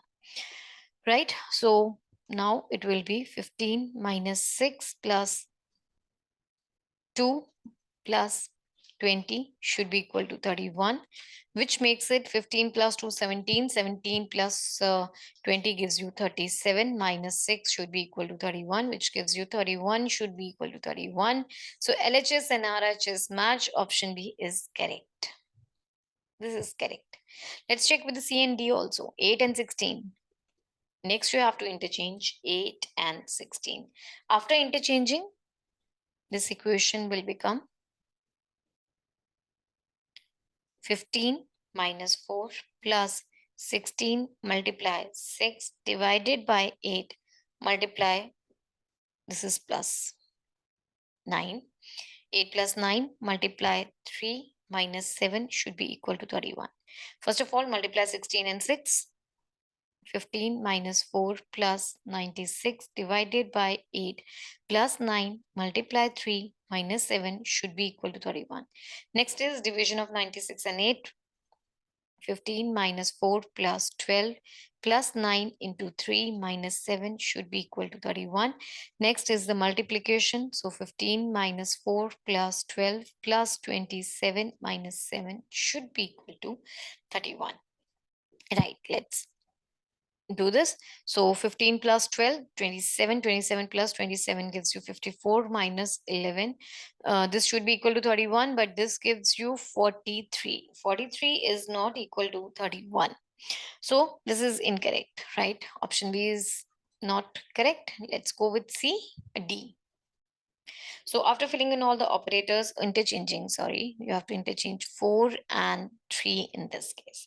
After interchanging 4 and 3, this required equation becomes 15 minus 3 plus 8 into 6 divided by 16 multiply plus 9 multiplied by 3 minus 7 should be equal to 31.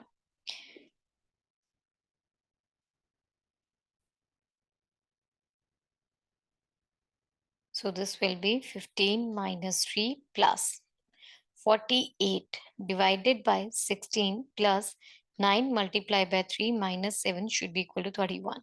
Next is the division. So 15 minus 3 plus 3 plus 9 multiplied by 3 minus 7 should be equal to 31. Next is the multiplication.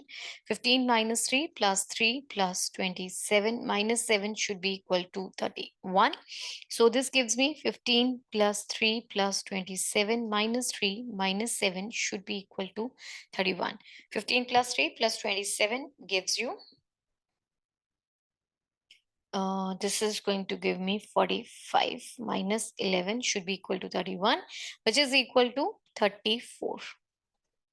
This, of course, is not equal to 31. So this is incorrect. Which was the correct one? We already solved. Option B is the correct answer to the question. Right? So this is the correct option. Hope you're clear with this. Let's move to the next question then. 47.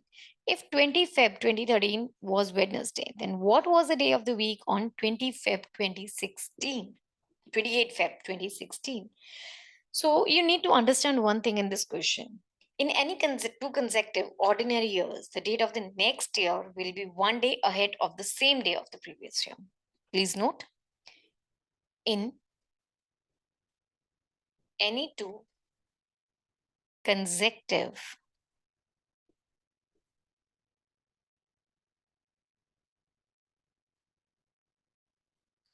ordinary years, date of the next year will be one day ahead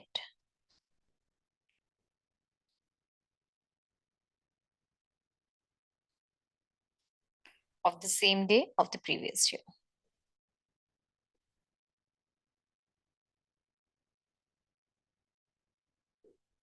Okay, therefore it's given that 20 Feb 2013 was Wednesday.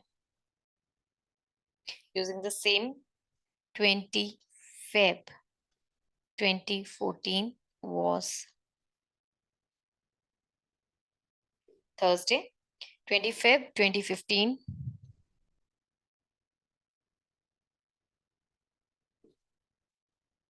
will be Friday. 20 Feb 2016 will be the next day, that is Saturday.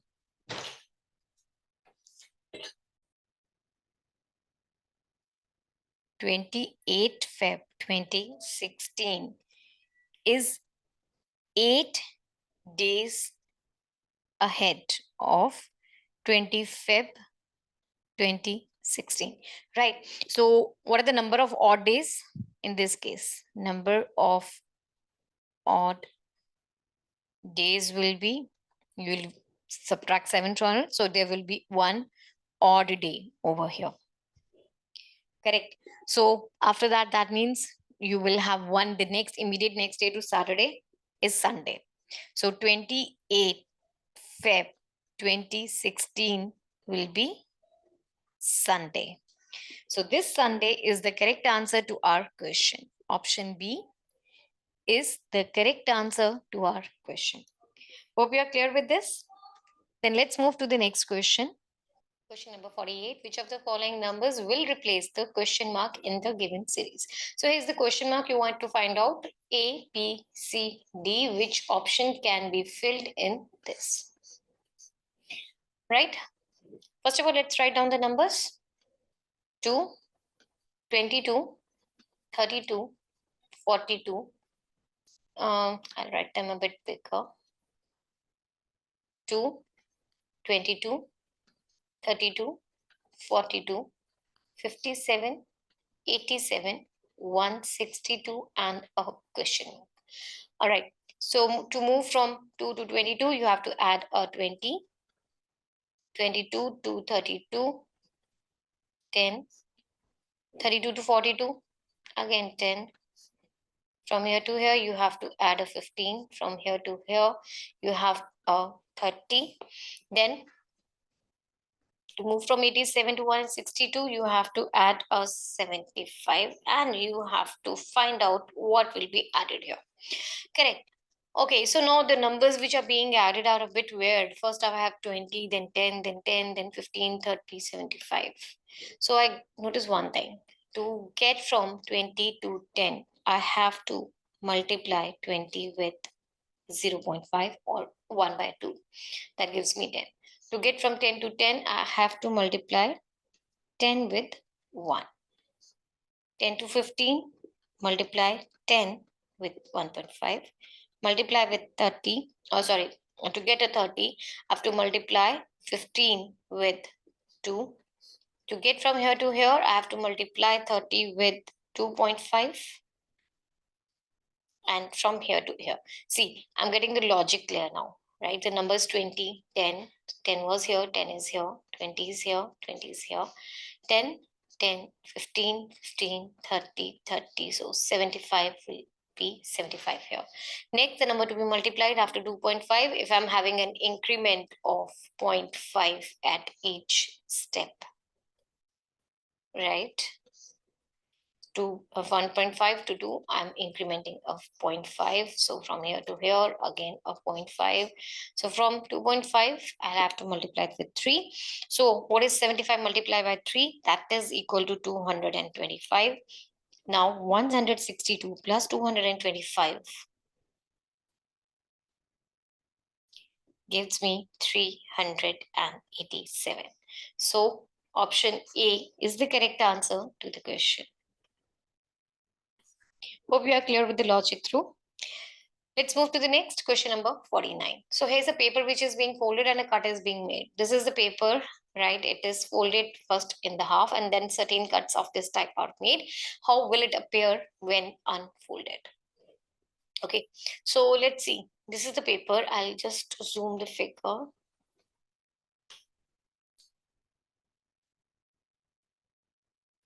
All right. So now just ignore this arrow sign. How will this look like? There's a circle over here, and when I'll open it, there will be 4 circles at this point.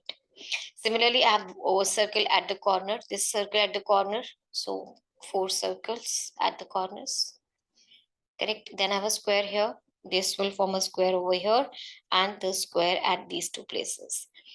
Again, a square here will make a square here, here, and here. Now let's zoom it in, and this figure matches exactly with option C. So this option C is the correct answer to our question. Hope you are clear. Question number 50, select the option which is embedded in the given figure as its part. So here's the figure. You have to see it is embedded in which of these 4 options. Let's check it with option 1. Let's zoom the figure a bit so that you can have a clear view. So look at this one. You have this model. Yes, this is there, right? Then a slanting line. Slanting line is also there. Straight line, yes. Horizontal, yes, horizontal line is there. There's a curved slanting line. Yes, this is a slanting line. But this particular portion, this is not present over here. So option A is incorrect. This is not the figure which we were looking for. Let's move with B part. Okay, let's see. Here it is. You have this one. Then you have a slant line. then vertical, horizontal, then this, and then this. Yes, this particular section, or you can say this particular figure which is given to us, this is embedded in option B. Let's check with option C. So we have this one. We have a slant line, we have a vertical line, horizontal line, but we don't have any slant line over here. This portion is not there, so option C is incorrect. Let's move with option D. There is a whole slant line over here which is missing in this case. See, this line is missing, so even D is not the correct answer. Only option B is the correct answer to this question. Hope you are clear with this. So students, we are done with the final, with the last question of your mental ability of this paper. Now we'll be solving some mathematical questions. So let's start. Here's the first mathematical question. It says, the marked price of a mobile phone is 36,000. The shopkeeper gives a discount of 11% on the marked price. Further, if a customer purchases it through a credit card, then the final discount increases to 15%. Pooja purchases it with a credit card. How much does she pay? So let's write down. You are given marked price of the article is 36,000 rupees and the discount percent is 11. Since Pooja is using a credit card, so she gets additional discount of 15%. So additional discount is 15%. Formula, selling price is equal to 100 minus discount upon 100. Okay, so let's go with the solution now. All right, so according to the question, first of all, we have two discounts. One is 11% and another one is 15%. So discount percent is 11%. Okay, its account increases to 15. It's not additional. You can say this is the final discount she gets. So discount was 11%. And for this, because she was using a credit card, so final discount that she was getting is 15%. So what does the selling price becomes? It is 100 minus discount percent upon 100 into marked price. So I forgot to write marked price over here. This is marked price. Let's fill in the values. So 100 minus 15 upon 100 into 36,000, which is 85. This 100 and this will cancel. So 85 into 360, which gives you rupees 30600. All right. So this is the selling price of the article. Let's check with the options. She has to pay 30600, 30,600 rupees. Option D is the correct answer to our question. Hope you are clear. Let's move to the next question, number 52. Simplify the expression. So you have an expression over here. You just have to simplify it. Easy thing. You are given like this is 59 into 59 into 59, 54 into 54 into 54. So something like that, right? First of all, let's discuss the formula which can be used in the question.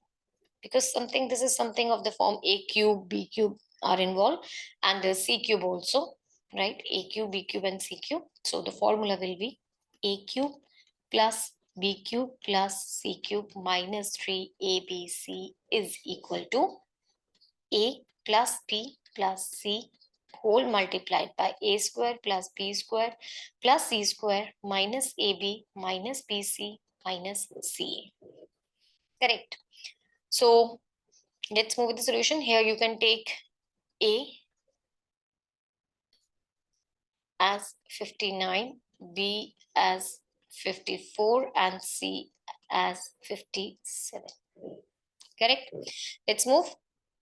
So you are given 59 into 59 into 59 plus 54 into 54 into 54 plus 57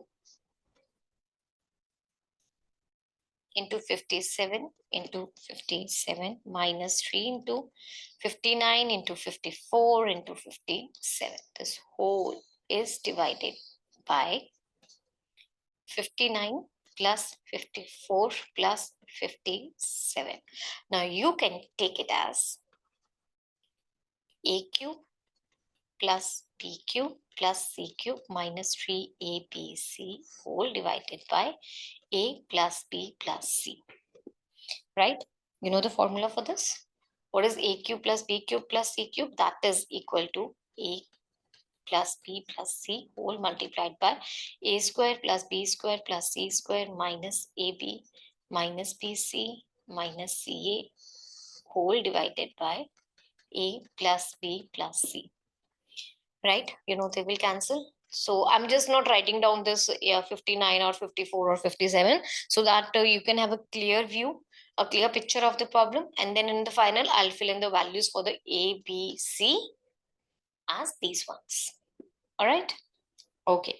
So now I have this whole expression becomes equal to A square plus B square plus C square minus AB minus BC minus CA. A was equal to 59. So let's write down 59 square. B was equal to 54 and C was equal to 57. Minus 59 into 54 minus 54 into 57 minus 57 into 59. Right. So let's find out the values of the squares. So you have 59 square, which is equal to 3481. 54 square is 2916 plus 51 square is, sorry, this is 57. 57 square is 3249. Right. So after the product of 59 and 54, so all these things will be, I'm taking the minus common over here. So this will be 3186 plus 3363. Okay, this is 59 into 54. This is 3186. 54 into 57 is 3078 plus 57 into 59 is 3600. 3363. So on solving all of this, you will get, so adding all of them and finding a difference between the two, you will get the difference as 90. Okay, actually this will come out. Okay, I'll write it down over here once. 3481 plus 2916 plus 3249. If you will add, you will get 9646 minus 9627. A difference between the two will be equal to 90. So this is your answer. Option D is the correct answer to our question. Hope you are clear. Let's move to the next question, number 53. What is the surface area of the sphere whose diameter is this? This is a pretty easy question. You just need to know the formula for the surface area of the sphere. Okay, so here's the solution. Surface area of sphere is 4 by 3 pi r. Sorry, not 4 by 3. It's 4 pi r square, right? And you know the radius, that is equal to half of diameter. Diameter is 16.8 upon 2, that is 8.4 centimeters. Correct. So you have to find out the surface area. All you need to know is the radius. Surface area of sphere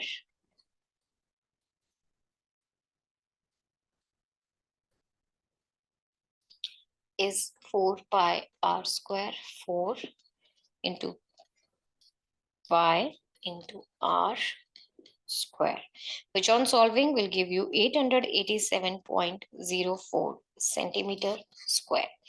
So this is your answer. Let's check with the options. Option D is the correct answer to our question. Hope you are clear with this. Next, question number 54. Suraj travels 124 km at the speed of 31 km per hour by bus, 96 km at the speed of 16 km per hour by using a car, and another 105 km at 6 km per hour by the car. So you have to find out the average speed for the entire different distance that he has traveled. So here are three scenarios. First, there is a traveling of 124 kilometers with the speed of 31 kilometers per hour. So this is the first thing. By bus, 124 kilometer, this is the distance and this is the speed, 31 kilometer per hour. Secondly, by car, he travels 96 kilometers at 16 kilometer per hour, and then again by car a distance of 105 kilometer at the speed of 7 kilometer per hour. These are the three portions in which he traveled. And you know, the average speed, if you have to find out, you have to find out the total distance divided by the total time. This is given. And here is the formula. Average speed is equal to total distance upon total time, right? So what is the total time? Let's discuss first of all the total distance.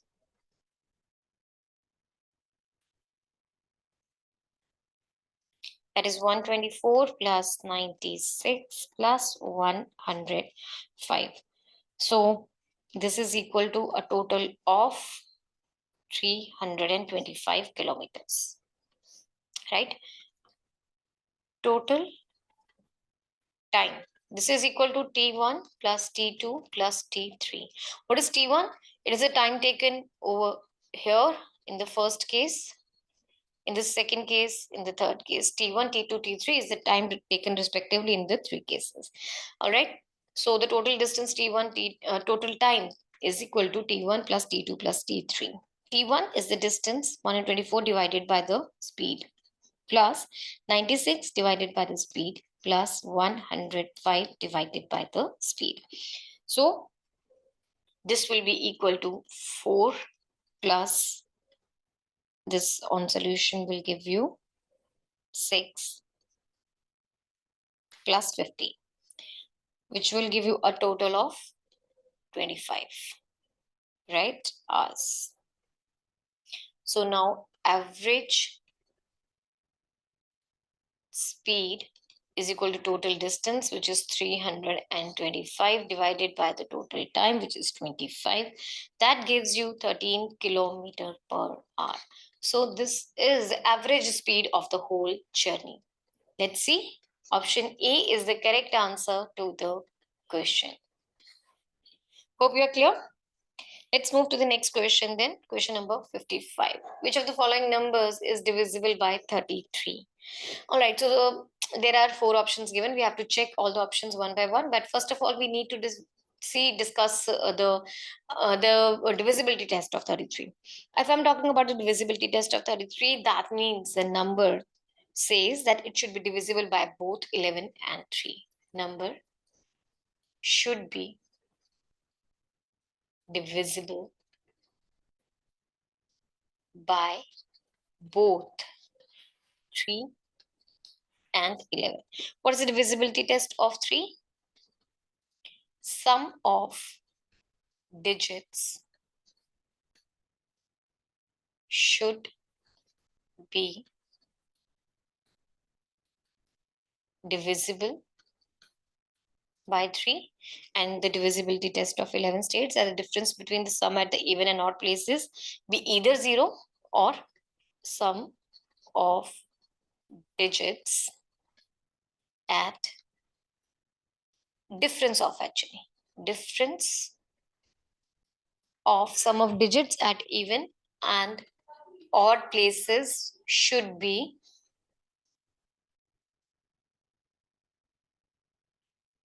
be 0 or divisible by 11. Okay.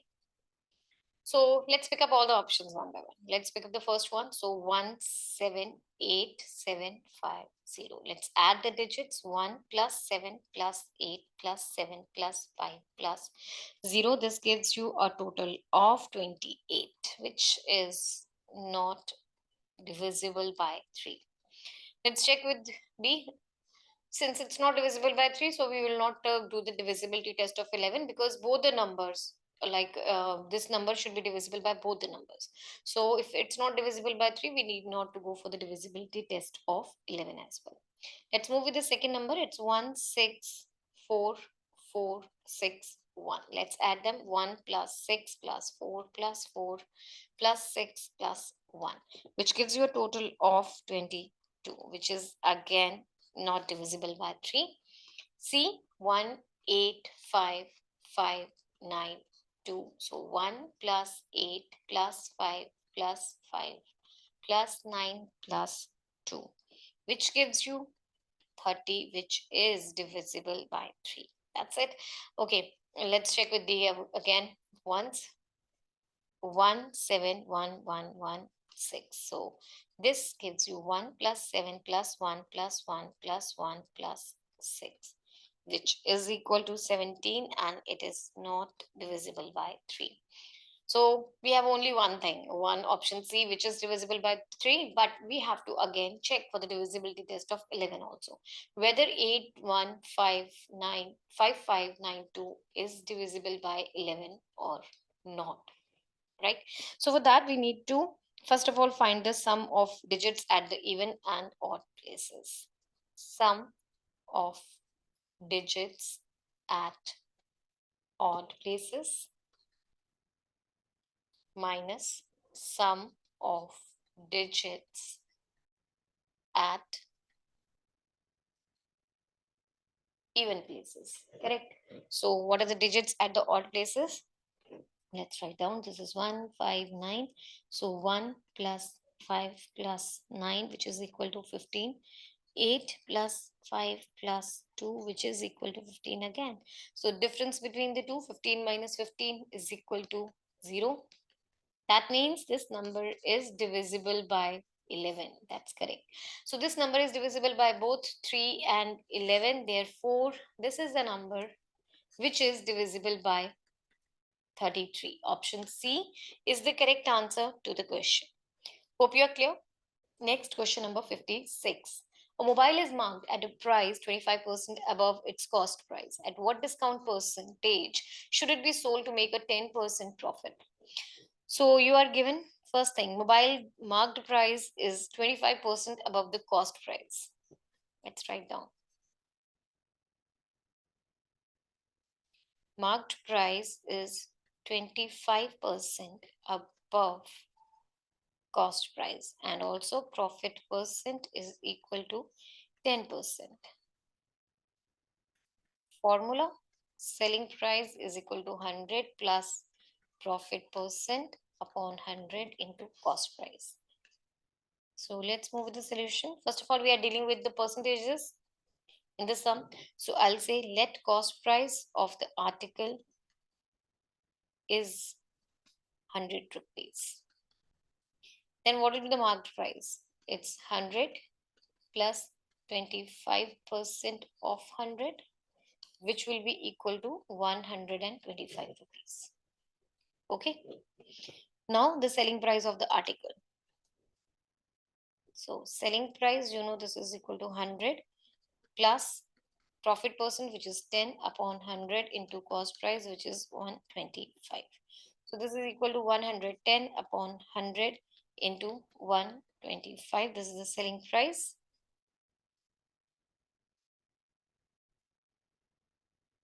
Sorry, this is marked price. I have to take this cost price over here.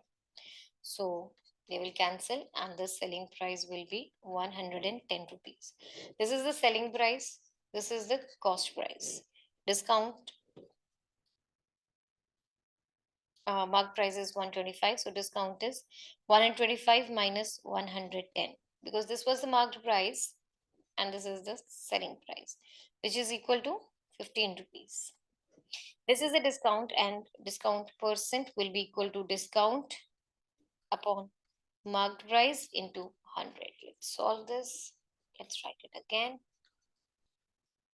Discount upon marked price into 100. So 15 upon 125 into 100, which gives you 12%. So this 12% is your answer to the question. Let's check with the options. Option C is the correct answer to the question. Hope you're clear. Let's move to the next question, number 57. The average weight of 52 girls is 47 kg. What will be the sum of their weights? This is pretty easy question, right? You are given average weight, that is 47 kg. Number of girls, this is equal to 52.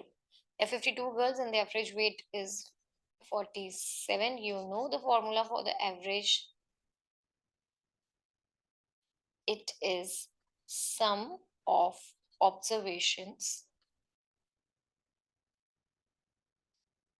divided by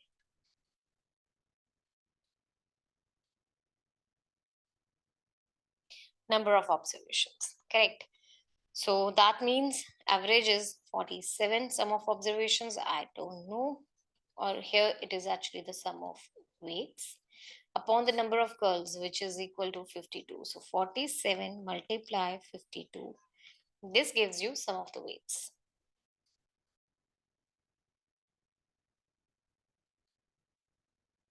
47 multiplied by 52 gives you 2444 kg.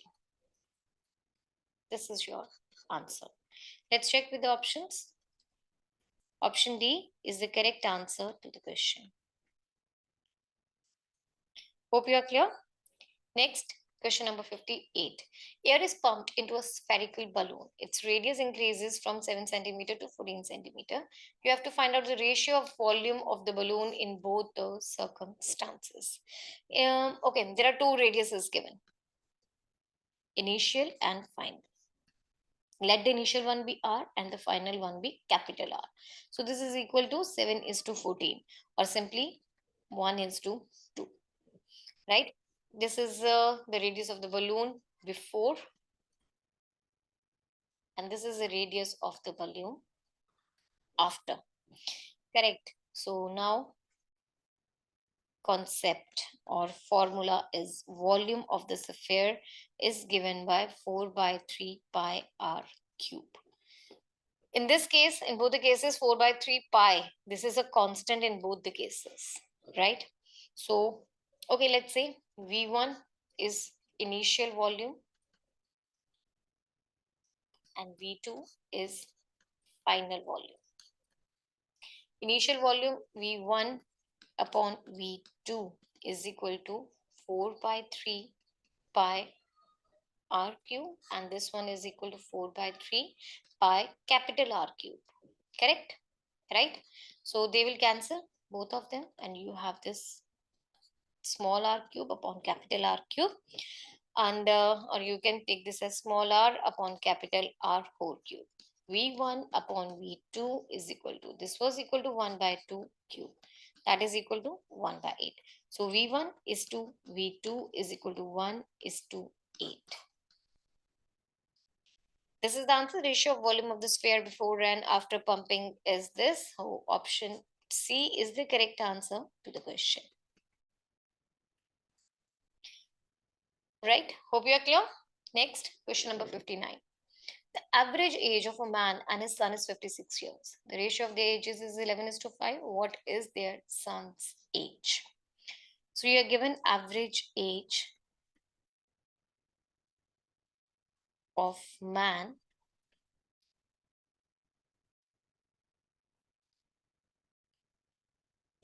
and his son is 56 centimeters. The ratio of the ages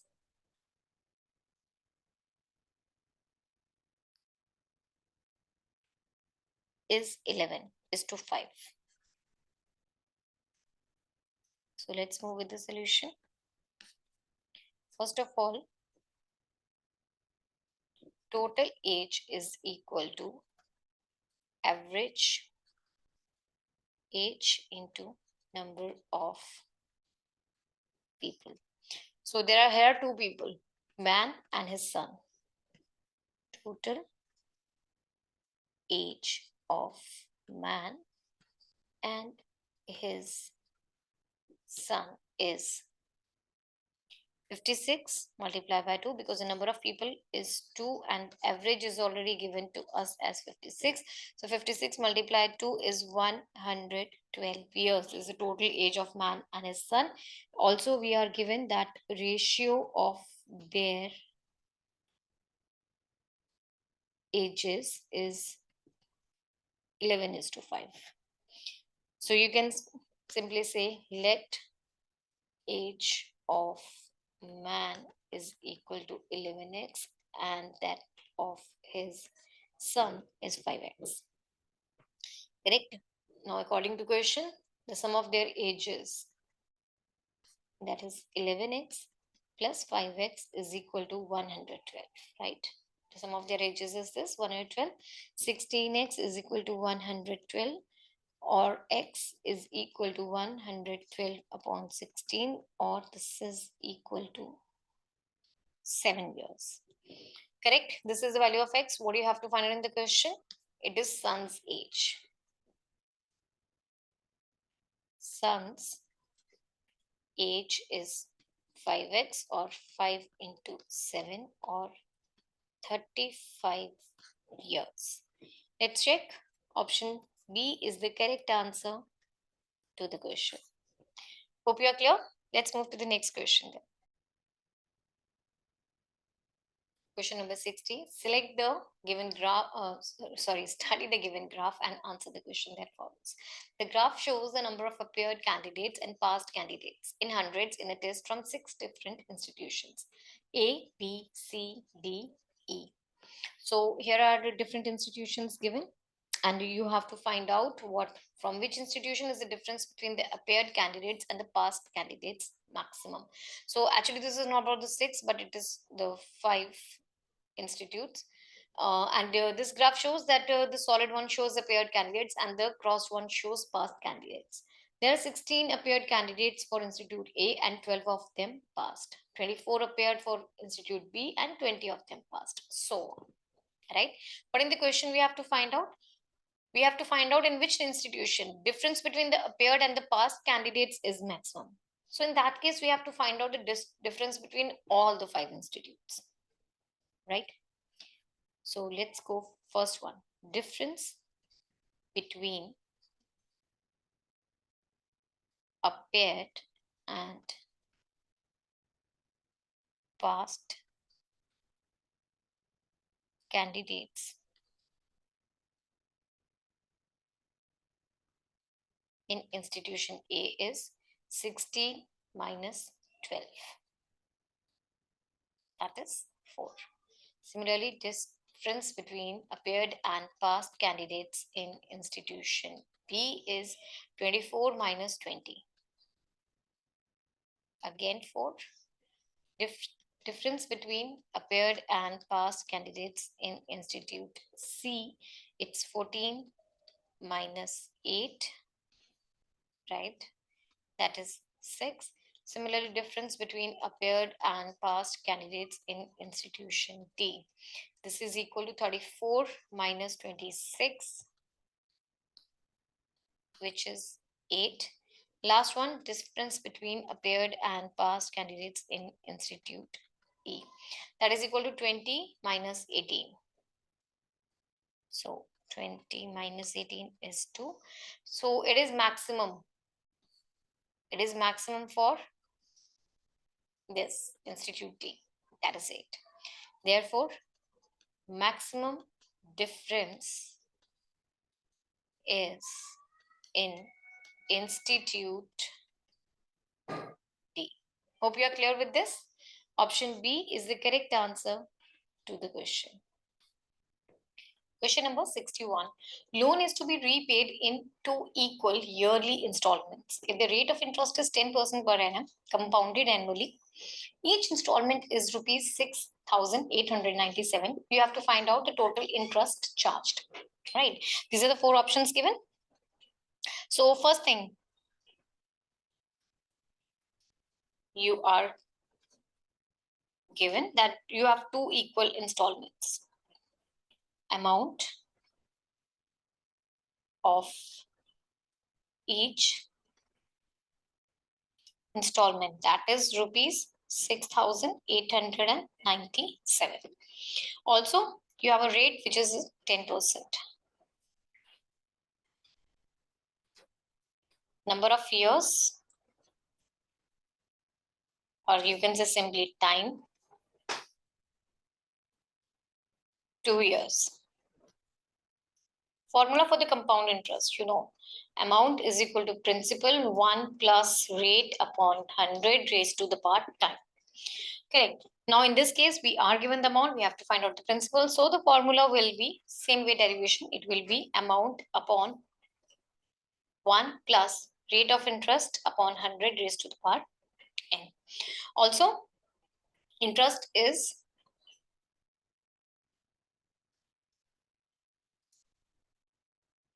equal to twice in 2 installments, because 2 equal installments are paid minus principal, right? Let the solution. Okay, let's start with the solution. First of all, I'll assume the loan amount to be P. Correct. Then, according to the question, this P is equal to amount upon 1 plus rate upon 100. This is for the first year and this is for the second one. 2 years. Okay. So amount was 6,897 upon 1 plus rate is 10 upon 100 plus 6,897 upon 1 plus 10 upon 100 raised to the power 2. I'll take 6,897 common. So this is 1 upon, this will cancel and you will have 11 upon 10 plus 1 upon 11 upon 10 square. Correct? This will be 6,897 into 10 upon 11 plus 10 upon 11 square. Correct. So let's write it down further. 6,897. So 10 upon 11 plus 100 upon 121, which on solving, I'll take 10 common from here. So this will be 0. Right. Now you will be left with 1 upon 100 plus 10 upon 121.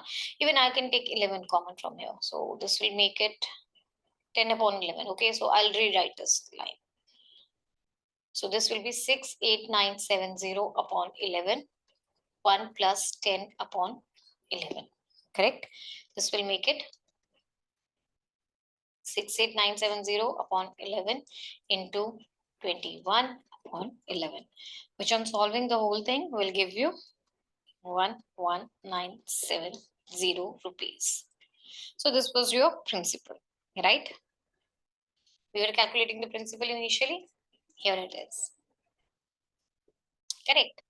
Now you have to find out the interest. This was your original question. The interest is equal to twice into installment minus principal. So installment was 6,897 and principal we just calculated, it's 11,970. So this will be 13,794 minus 11,970, which will give you rupees 1,824, 1,824. So the total interest charged in this scheme is rupees 1,824. Let's check with the options. Option B is the correct answer to our question. Hope you're clear. Let's move to the next question. Question number 62. Okay, this is a trigonometric question. It's given, we have to find out the value of sine 4 theta plus sine 2 theta plus cos 4 theta plus cos 2 theta. Right? Let's write down the formulas to be used. First is sine A plus sine B. This is equal to 2 sine A plus B upon 2 cos A minus B upon 2. Similarly, cos A plus cos B is equal to 2 cos A plus B upon 2 cos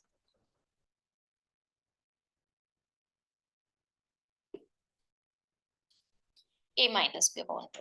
Right? Now it's pretty easy to solve the question now. Sine 4 theta plus sine 2 theta whole divided by cos 4 theta plus cos 2 theta. So sine 4 theta, this can be written as sine theta, 4 theta plus sine 2 theta. Right? In this one, we'll be assuming 4 theta as A and 2 theta as B. So this whole trigonometric expression will become sine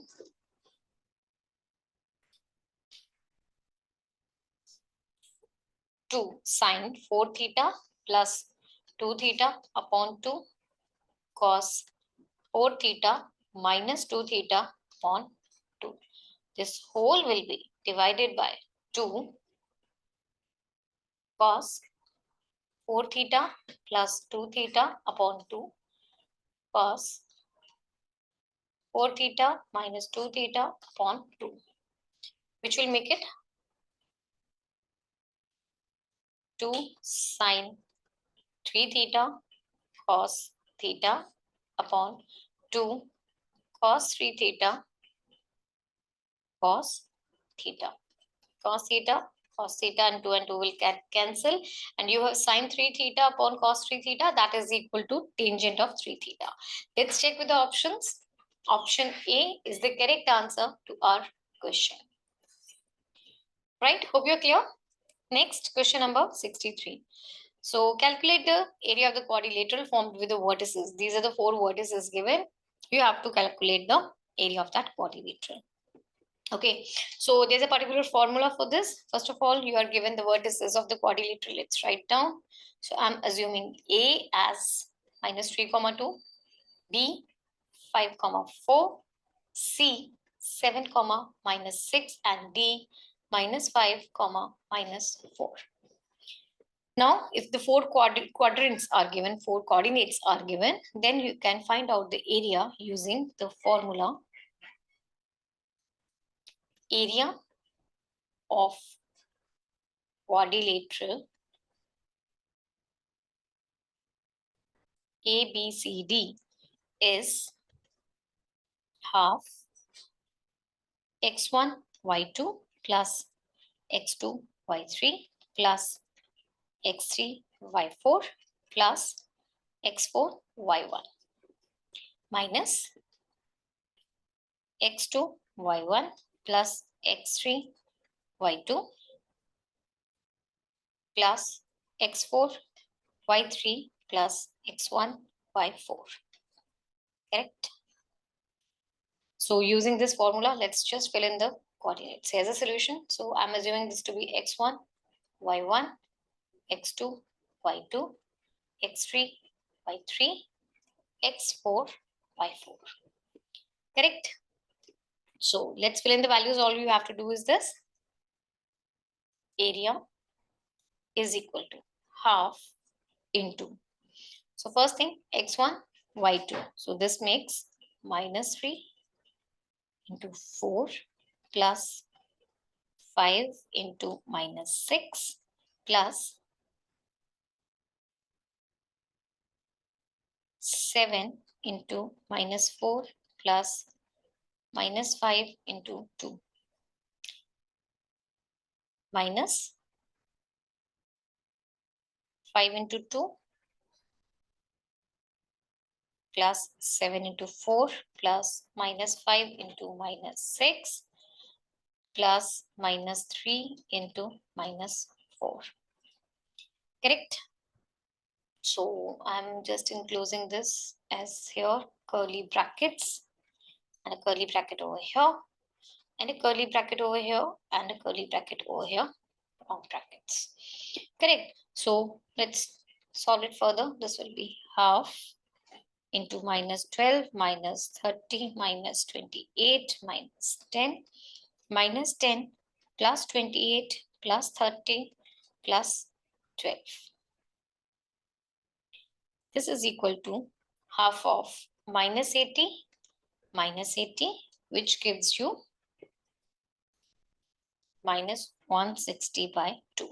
So I'll take it as 160 by 2 only. Why? Area can't be negative. Correct. So this gives you the area as 80, right?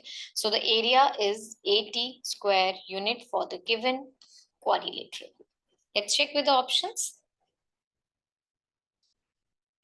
Option A is the correct answer to our question. Right? Hope you are clear. Next, question number 64. A shopkeeper normally makes a profit of 20% in a certain transaction. He weighs 900 grams instead of 1 kg due to an issue with the weighing machine. If he charges 10% less than what he normally charges, what is his actual profit or loss percentage? Right? You are given shopkeeper normally charges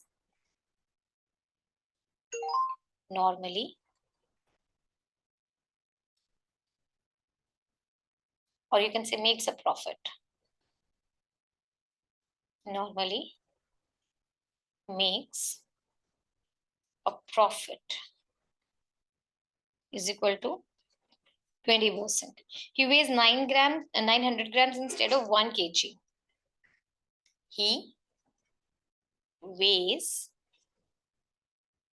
900 grams instead of 1 kg. Also, he charges 10% less than what he normally charges. Let's write down the formula.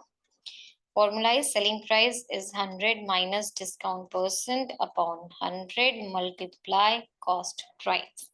So let's move with the solution because everything is given in the question in the percentage form.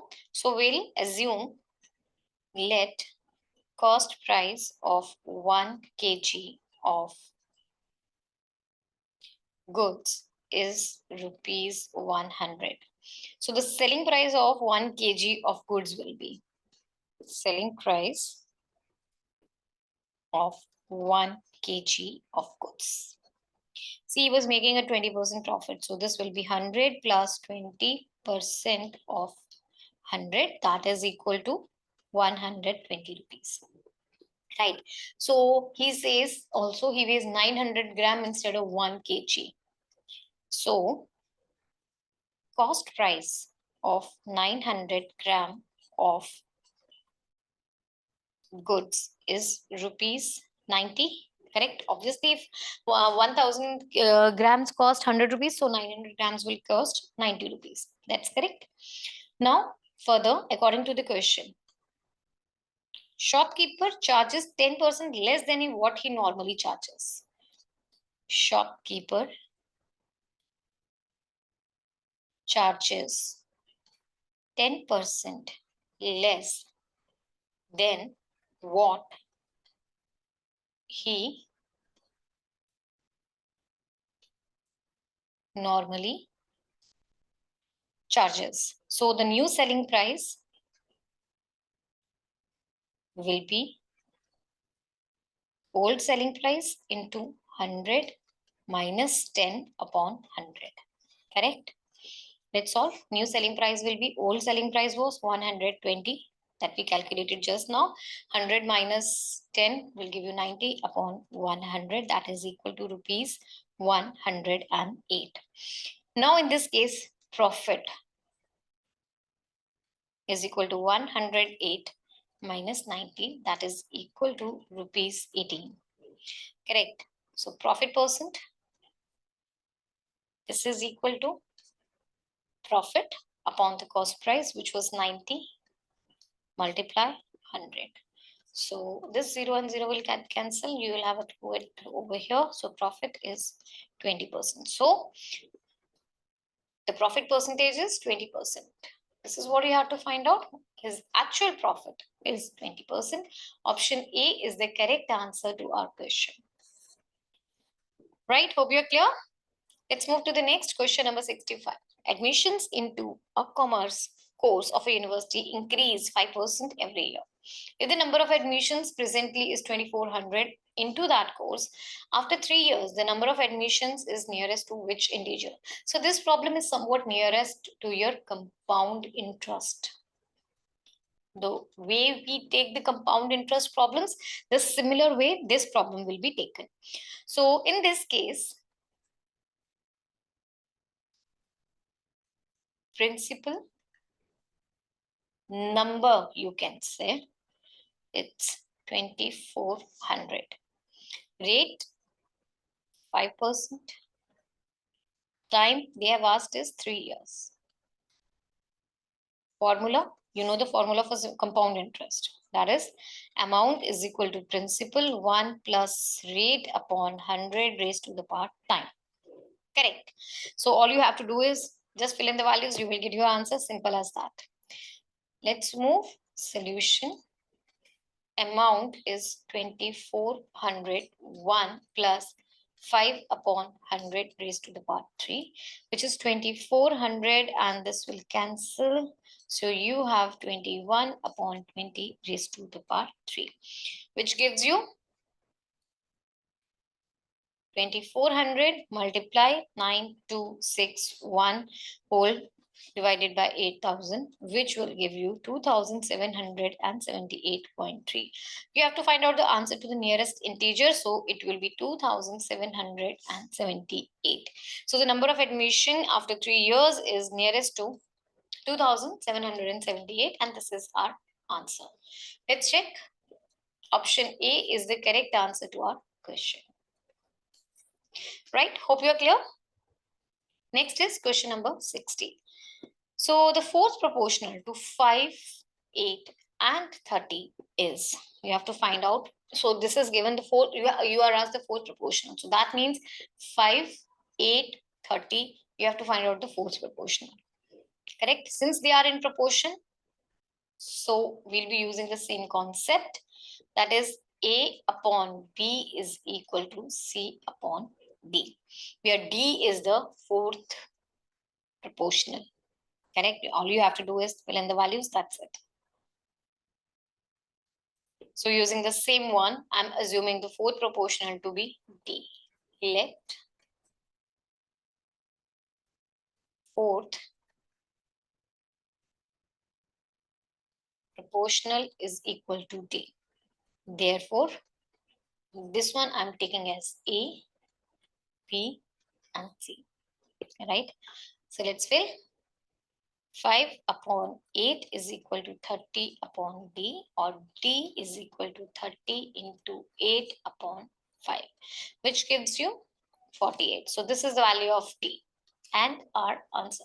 The fourth proportional is 48. Option C is the correct answer to our question. Hope you are clear. Let's move to the next question, number 67. If x squared plus 4y squared is equal to 40 and xy is equal to 6, x is greater than 2y, we have to find out the value of this expression. Correct? So we are given, this is number 1, number 2, and number 3. 3 things are given to us. Formula that we will use in the question is a square plus b square. It's equal to a minus b whole square plus 2ab. Correct? So here's the solution. You are given x square plus 4y square is equal to 40. You can write it as x square plus 2y square is equal to 40. Or this can be written as x minus 2y whole square plus 4xy. This is equal to 40. Also, you are given xy. This is equal to 6. Let's fill in the value. X minus 2y square plus 4 into 6 is equal to 40. X minus 2y whole square is equal to 40 minus 24, which gives you 16. Right. So x minus 2y is equal to root of 16, or this is equal to 4. Correct. X minus 2y is equal to 4. This is the value we were looking for, and 4 is the answer to our question. Option D is the correct answer to our question. Hope you are clear. Next, question number 68. So you're given a bar chart now which shows the number of students enrolled into summer camps A and B from 2014 to 2019. Study the charts carefully and answer the question that follows. Right, number of students enrolled into summer camps A and B from 2014 to 2019. So here are those: summer camp A, summer camp B. So in summer camp A in 2014, nearly 160 students were there, and in summer camp B 250. Similarly, the data is given for 2015, 16, 17, 18 and 19. What you are asked in the question? For the years 2014 to 2019, what is the ratio of the total number of students enrolled for summer camp A to that for summer camp B? Okay. So, number of students in camp A first. Okay. Number of students in camp A for year 2014 to 2019. So let's write down, this is equal to 160 plus 80 plus 140. See, this is here 160 plus 80 plus 140 plus 220, 150, 180 plus 220 plus 150 plus 180, which gives you a total of 930. Similarly, number of students in camp B is equal to, see, this is 250 plus 240 plus 180 plus 260 plus 200 plus 280. So let's write down 250 plus 240 plus 180 plus 260 plus 200 plus 280, which is a total of 1410. You simply have to find out the ratio of them. What is the ratio of the total number of students enrolled for camp A to camp B? So required ratio is equal to 930 is to 1410, which is equal to 31 is to 47. So the answer to the question is 31 is to 47. Let's check with the options. Here it is. Option B is the correct answer to our question. Hope you are clear. Let's move to the next question then. Question number 69. It says study the table given and answer. Study the table given below and answer the question that follows. The table is the number of students doing various courses in various cities. So Ahmedabad, MBA, MCA, MSc, MCom, MA. Total number of students are this much. For Bangalore, for Bhopal, for Chennai, New Delhi, Hyderabad, and Kolkata.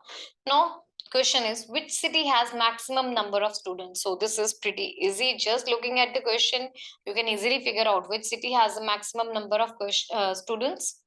It's of course Kolkata. Option A is the correct answer to the question. So this was like a piece of cake. Very easy question for you. Hope you are clear. Let's move to the next question. Question number 70. A man and a boy together can do a certain amount of digging in 24 days. Their speeds in digging are in the ratio 4:3. How many days will the boy take to complete the work if engaged alone? So first thing, it's given man and a boy together complete a work in 24 days. So it's also given their speeds in digging are in the ratio 4:3. So also you are given one more thing, that is the efficiency of both of them. Efficiency of man to boy is 4:3.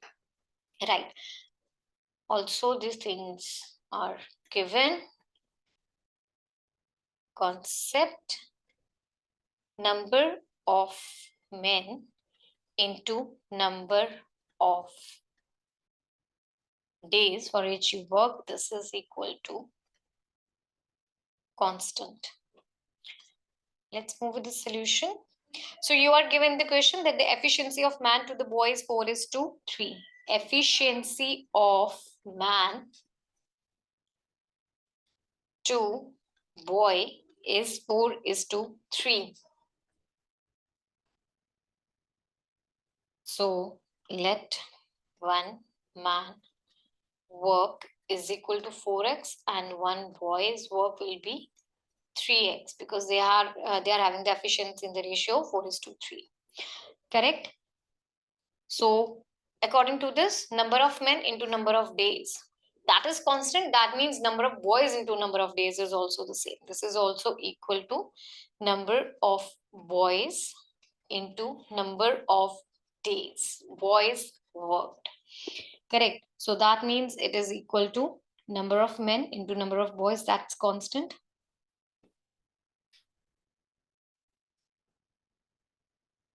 In the question, we are given that they together can dig it up in 24 days. So we have the 24 days frame for both man and boy. Here we can write down, hence,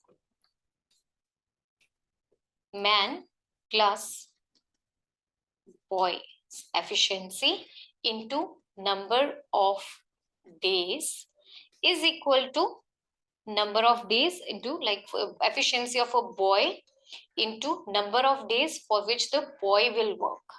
So man was having 4x efficiency, boy was having 3x, and into number of days we know this is 24. Boy, he has a efficiency of 3x. Number of days for the boy I have to find out. This gives me 7x into 24 upon 3x is equal to number of days for boy. Correct? This will cancel, and I have the answer as 56. So the number of days boy will work to complete the work is 56. Let's check with the options. Option D is the correct answer to our question. Hope you are clear with this. Let's move to the next question. Question number 71. The value of x square plus y square when x is 1 and y is 2 is. Such an easy question this is. This will take hardly half a minute to solve. So x square plus y square, you have to find out the value when x is equal to 1 and y is equal to 2. Simply fill in the values. 1 square plus 2 square, this will give you 5. So option B is the correct answer to this question. Right? So this is an algebraic equation 9 divided by 5 plus 7 divided by 9 plus 9 divided by 9 plus 9 divided by 4. Round bracket close, curly bracket close, square bracket close. So in solving this algebraic equation, you need to take care of only two things. First is the BODMAS rule. That is, first thing to get solved are the brackets, followed by off, followed by division, multiplication, addition, and subtraction. And in case of brackets, the first thing to get solved are this round brackets, curly brackets, and square brackets. Okay, this is the order. This is going to be solved first, then this, then this. Correct. Let's move towards the solution of the problem. So let's write down the equation rather. This is 9 divided by 5 plus 7 divided by curly brackets 9 plus 9 divided by round 9 plus 9 divided by 4 close. You have to find out how much this will equate to. 9 divided by 5 plus 7 divided by 9 plus 9 divided by 9 plus. So 9 by 4, let's write it like this only. 9 by 4. Correct. 9 divided by 5 plus 7 divided by 9 plus 9 divided by. So this will give you 45 upon 4. Curly bracket close, square bracket close. 9 divided by 5 plus 7 divided by 9 plus 9 multiply 4 upon 45. So they will cancel like this. And you have 9 divided by 5 plus 7 divided by 9 plus 4 by 5. So this is going to be, okay. Yeah. So 9 plus 4 by 5, this will be equal to, again, 49 by 5. Yes. Correct. So 9 divided by 5 plus 4 divided by 49 by 5. This will change into 5 upon 49. Right? You know, this will cancel at 7. And you have 9 divided by 5 plus 7 into this will be 5 upon 7 only. Square bracket close. 5 plus 5 by 7. This will give you 40 by 7. This will make it 9 into 7 upon 40, which will be equal to 63 upon 40. So we finally got our answer. This is equal to 63 by 40. Let's check. Option B is the correct answer to our question. Hope you are clear with this. Let's move to the next question then. Question number 73. It says the circumradius of an equilateral triangle is 18 centimeter. Then the measure of its in radius is A, B, C, D. There are 4 options given. So let's write down. First of all, you are given the circumradius of an equilateral triangle, right? So let's write down the figure. So this is the circle and this is an equilateral triangle. Equilateral triangle, all the 3 sides are equal, and this is the circumradius, right? This line, these 3 lines, they are the circumradius. It is given that if the circumradius of an equilateral triangle is 18, so this is 18, this is 18, and this side is also 18, right?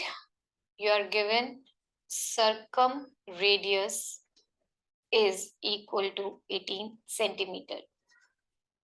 It's given to us. Formula. So there are 2 formulas. If there is an in radius of an equilateral triangle and circumradius, we'll talk about both the formulas. Let's talk about first of all the circumradius formula. Circumradius of an equilateral triangle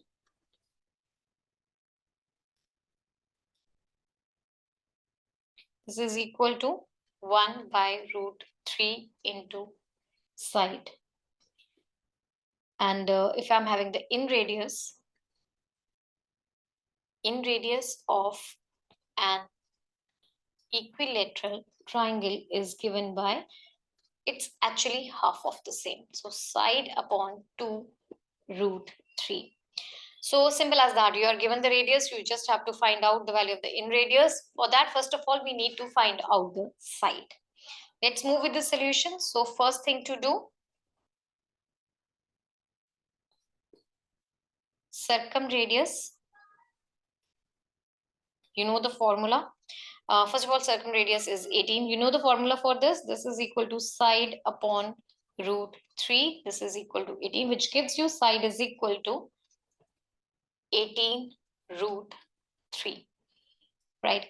Now, simple as that, you have to find out the in radius. of an equilateral triangle, that is equal to side upon 2 root 3. So that is 18 root 3 upon 2 root 3, which is nothing but 9 centimeters. So the in radius of the equilateral triangle is 9 centimeter. Option A is the correct answer to our question. Hope you are clear with this. Next, question number 74. In a class of 45 students, there are 20 girls who scored an average of 42 marks in a test of 50 marks. If the class average is 36, what is the average marks of the boys? There are 4 options given. So first thing, the total number of students in the class. Total students is 45. Correct? So there are 20 girls who scored an average of 42 marks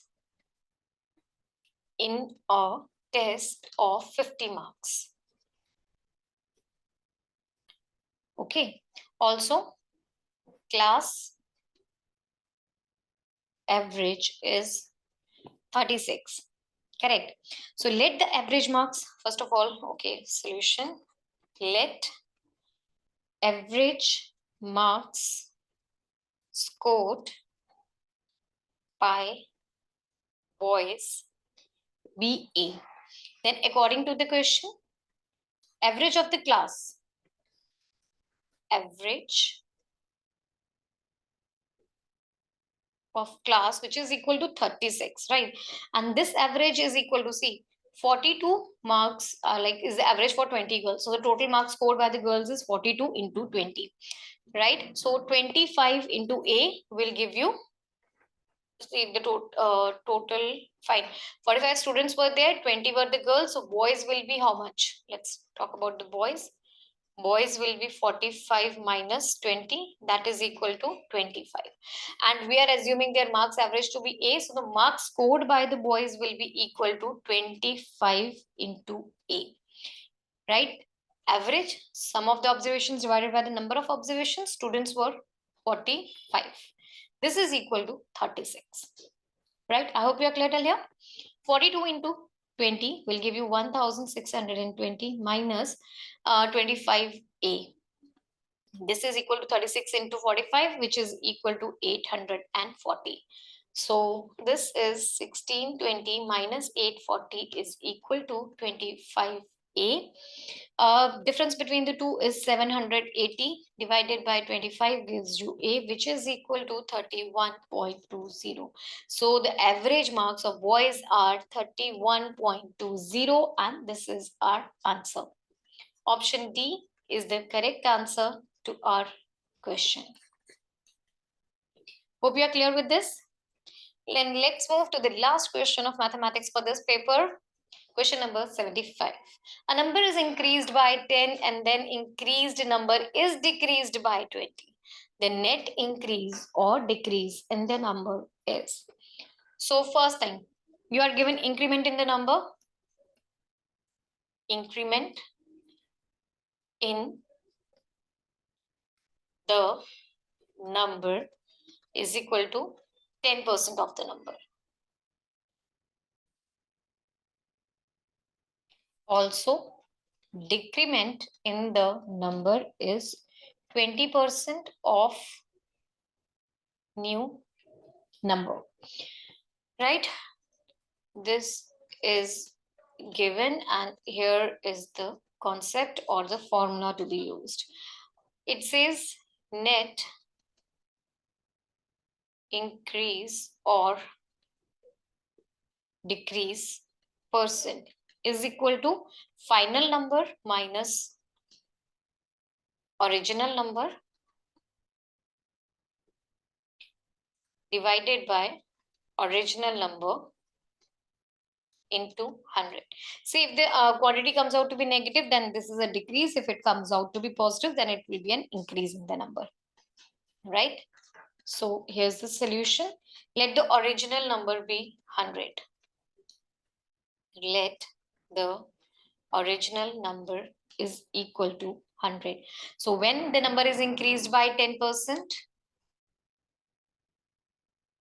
new number is equal to 100 plus 10% of 100, which is equal to 110. Right? Now this 110 is decreased by 20%. Now 110 is decreased by 20%, right? So the final number, now this time we are having the final number. This is equal to 110 minus 20% of 110, which will give you 110 minus 22. That is equal to 88. So this 88 is now your final number. Right? Originally, what was the number? Originally, the number was 100, we assume, and the final number is 88.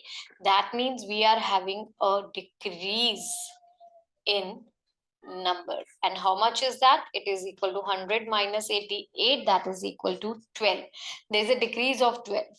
And percentage decrease will be equal to 12 upon 100 multiplied by 100. That is equal to 12%. So the net decrease, there is a net decrease with 12%.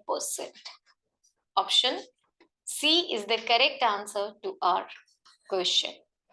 Hope you are clear with this. So students, with this thing, we have come to an end of the mathematical questions for this paper. Hope all the questions were clear to you. If you want to practice these and many more entrance exam question papers, then please visit our website www.examsnet.com. Also, you can download our app. The link is given in the description box. So let's move towards the next set. Now we'll be starting with the GK questions. First GK question is, who among the following cricketers won the orange cap in IPL 2021? Is it KL Rahul, Venkatesh Iyer, Harshpal Patel, or Ruturaj Gaikwad? Well, any guesses for the correct answer? Yes, it is option D, Ruturaj Gaikwad. In 2021, Ruturaj Gaikwad became the first uncapped Indian player to win the orange cap. The Chennai Super Kings opener smacked 635 runs in 16 matches, striking at 136.27 with an average of 45.36. Consecutively, CSK also managed to win the title in 2021. Jos Butler before that wins the orange cap with 863 runs in 2022. So option D is the correct answer to our question. Next, question number 77. What type of carbohydrate cannot be broken down by GI tract, does not provide energy, but helps the body get rid of wastes and keep the intestinal tract healthy? Is it fiber, starch, sugar, or glycogen?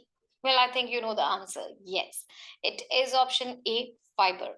Fiber is a type of carbohydrate that body can't digest.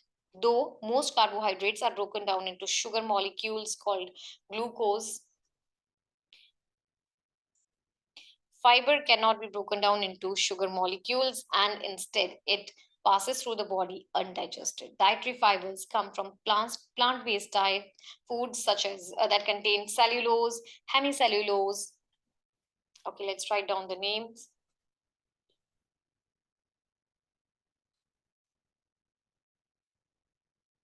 Cellulose, hemicellulose, lignin,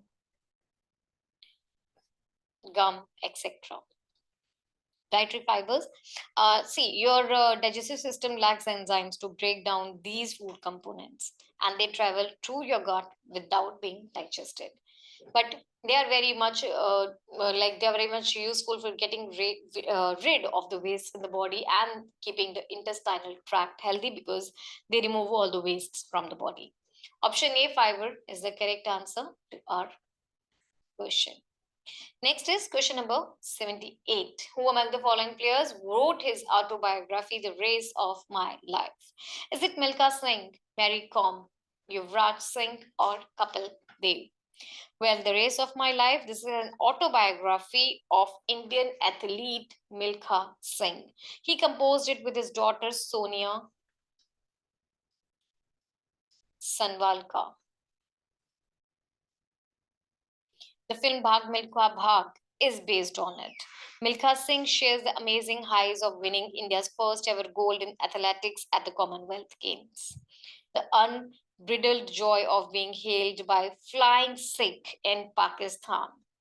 He is rightly said as flying Sikh in Pakistan, as well as the shattering law of failure at the Olympics. Well, option A, Milkha Singh, is the correct answer to our question.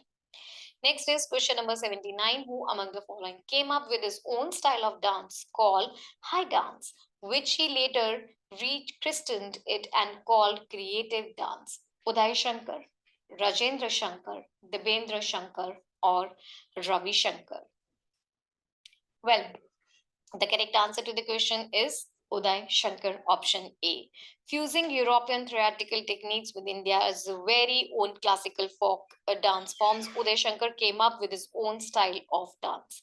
After having named his new dance in the form of high dance, he later rechristened it and called it creative dance. Uday Shankar, who's like 8 December, who was born on 8 December 1900 till 26 December 1977, was an Indian dancer, choreographer, best known for creating a fusion style of dance.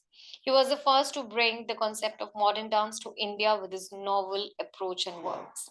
Option A, Uday Shankar, is the correct answer to this question. Next is question number 80. Who among the following Bharatnatyam exponents received Chevalier of Arts and Letter Award from the government of France in 2004? Is it option A, Malika Sarabhai, Sonal Man Singh, Mrinalini Sarabhai, or Alar Mel Wali? Which is the correct answer to the question? Well, the correct answer is option D, Alarmel Valley. Alarmel Valley is a leading Indian classical dancer and choreographer and the foremost exponent of Pendalanur style. Let's write down the name as well. Pendanallur style in the Indian classical dance form Bharatnatyam. She is widely acclaimed for her ability to turn traditional grammar into deeply internalized personal dance poetry. She founded the Deep Shikha Dance Foundation in Chennai in 1984, where she teaches Bharatnatyam. Bharatnatyam. So, answer to the question is option D, Alarmel Valley. Next is question number 81. An autobiography is the name of the autobiography of Jawaharlal Nehru, Mahatma Gandhi, Sardar Vallabhbhai Patel, or Subhash Chandra Bose. Well, an autobiography is the name of the autobiography of Jawaharlal Nehru. This is also known as Toward Freedom. Okay. Toward Freedom 1936. This is an autobiography book written by Jawaharlal Nehru while he was in prison from June 1934 to February 1935, and before he became the first Prime Minister of India. The first version was issued in 1936 by John Lane. This book has about 68 chapters, 672 pages, and is published by Penguin Books India. So, option A, Jawaharlal Nehru, is the correct answer to the question. Hope you are clear with this. Next is question number 82. Who was the recipient of Nobel Prize for Literature in 2021? Bob Dylan? Is it Abdul Razak Gurnah, Peter Handke, or Lewis Gluck? Well, the correct answer to the question, who was a recipient of Nobel Prize for Literature in 2021, is option B, Abdul Razak Gurnah. In 2021, the Nobel Prize for Literature was awarded to this personality for his immovable and pitying penetration of results of colonialism and the fate of refugee in the gulf between cultures and continents. Guna's latest novel from 2020, Afterlives, deals with racism, submission, and sacrifice. Guna, now he's in his early 70s, has recently retired from his position as professor of English and post colonial literature at the University of Kent, Senbury. So, option B is the correct answer to this question. Next is question number 83. S. Balachandar, a famous musician from India, is known for playing which of the following instruments? Sitar, veena, tabla, or ghatam? Well, he is known for playing veena. Balachandar is the unchallenged king of veena, on which he plays Carnatic music with dazzling virtuosity. S. Balachandar is unchallenged king of Veena, on which he plays chromatic music with some dazzling virtuosity. He directed, produced, and also composed music for a few of his films. Balachandar was awarded the Padma Bhushan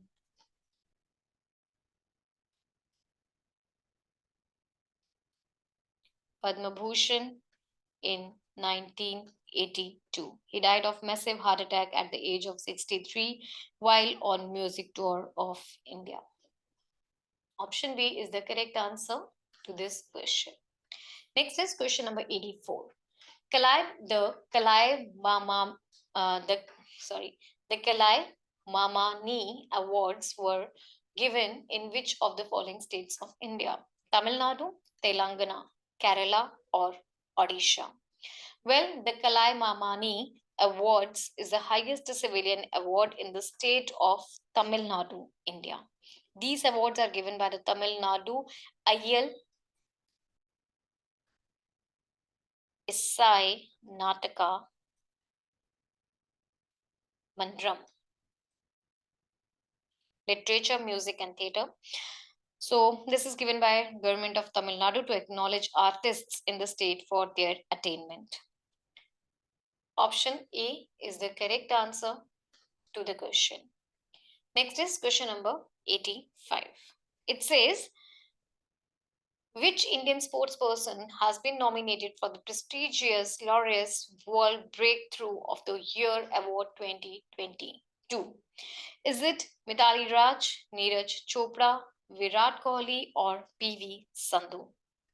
Well, undoubtedly, this award goes to Neeraj Chopra. India's Neeraj Chopra was nominated for the prestigious award 2022 for his historic gold medal win at Tokyo 2020 Olympics. Tokyo 2020 Olympics. Indian Tokyo Olympics gold medalist Neeraj Chopra became only the third Indian to be nominated for this award.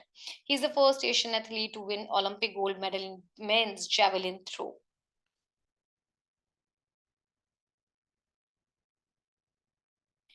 On 14 June 2022, Chopra marked his return with a new national award of 89.30 meter that he sets at Pavo Nurmi Games in Turku.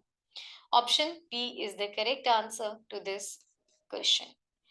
Next, question number 86. What is the mode of adaptation done by aquatic plants and animals where the osmotic concentration of the body fluids changes with that of the ambient air and water osmotic concentration?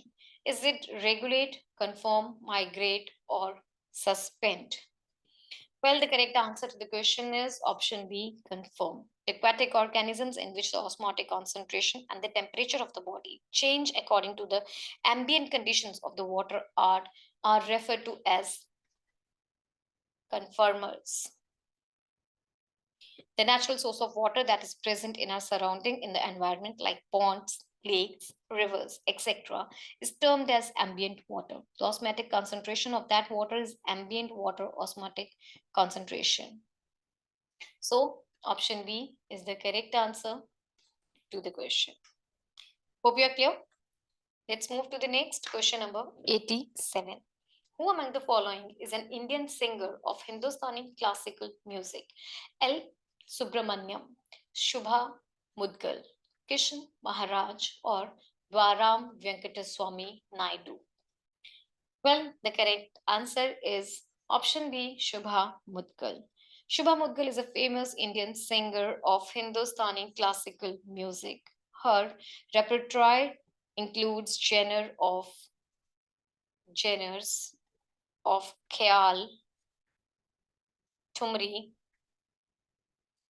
Dadra, and Indian pop. She received Padma Shri in 2000. Shubha grew up in Allahabad, and after finishing the school, she attended St. Mary's Convent Inter College. As children, she and her sister were sent by their parents to dance to artistic minded parents. His parents were artistic minded, and they were sent to dance class to learn Kathak. So option B is the correct answer to this question. Students, you can refer to our PDFs which are available on our website. There you can find out the pictures of the celebrities also. Next, question number 88. Which river basin covers an area of 65,145 kilometers square, of which about 80% lies in Maharashtra? Krishna, Narmada, Godavari, or Tapi? The Tapi Basin is situated in the northern part of Deccan Plateau and extends over an area of 65,145 square kilometers, which is nearly, okay, first of all, this is the answer. So it extends over an area of 65,145 square kilometer, which is nearly 2% of the total geographical area of the country. Nearly 80% of the basin lies in the state of Maharashtra. It lies between 72 degree 33 minutes to 78 degrees 17 minutes east longitudes, and 20 degree 9 minutes to 20 degree 9 minutes to 21 degree 50 minute north latitudes. The basin is bounded by Satpura Range on the north, by the Mahadev Hills on the east. Tapi is the second largest westward draining river of peninsula. Option D is the correct answer to our question. Next is question number 89. First regional rural bank set up in India was Grameen Bank, Rohan Bank, Prathama Grameen Bank, or Vikas Bank? Well, the correct answer to the question is option C, Prathama Grameen Bank. The first regional rural bank, Prathama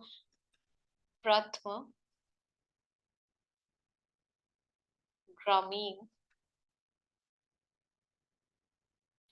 Bank. It was set up on October 2, 1975. At present, there are 82 RRBs, that's rural banks, regional rural bank setups in India. The equity of the regional rural bank is held by the central government, the concerned state government, and the sponsor bank in proportions of, let's write down, central government, state government, and sponsor bank in the ratios of 50:15:35. The purpose was to include the rural areas into economic mainstream, since around 70% of the Indian population was rural. So, Prathama Bank, with its head office in Muradabad, Uttar Pradesh, was Prathama Bank in Muradabad, UP, was the first regional rural bank. So option C is the correct answer to this question. Next is question number 90. What is the maximum number of players that can be on the field during a football match in a team? 12, 9, 11, 10 or 11? Well, football team, the maximum number of players that can be field during the football match is 11. Matches played between two teams, each with a maximum of 11 players. One must be goalkeeper. One goalkeeper. A match may not start or continue if either team has fewer than 7 players. Each of the two competing teams can have a maximum of 11 players on the field at any time. Playing with more on the field is punishable by a penalty. So, option D is the correct answer to this question. Next, question number 91. Which one list was conferred Pandit Bhimsen Joshi Lifetime Achievement Award for 2021? Is it Lalgudi Vijayalakshmi, Nandini Muthuswamy, N. Rajam, or Jyotsna Shrikant? The correct answer to the question is N. Rajam.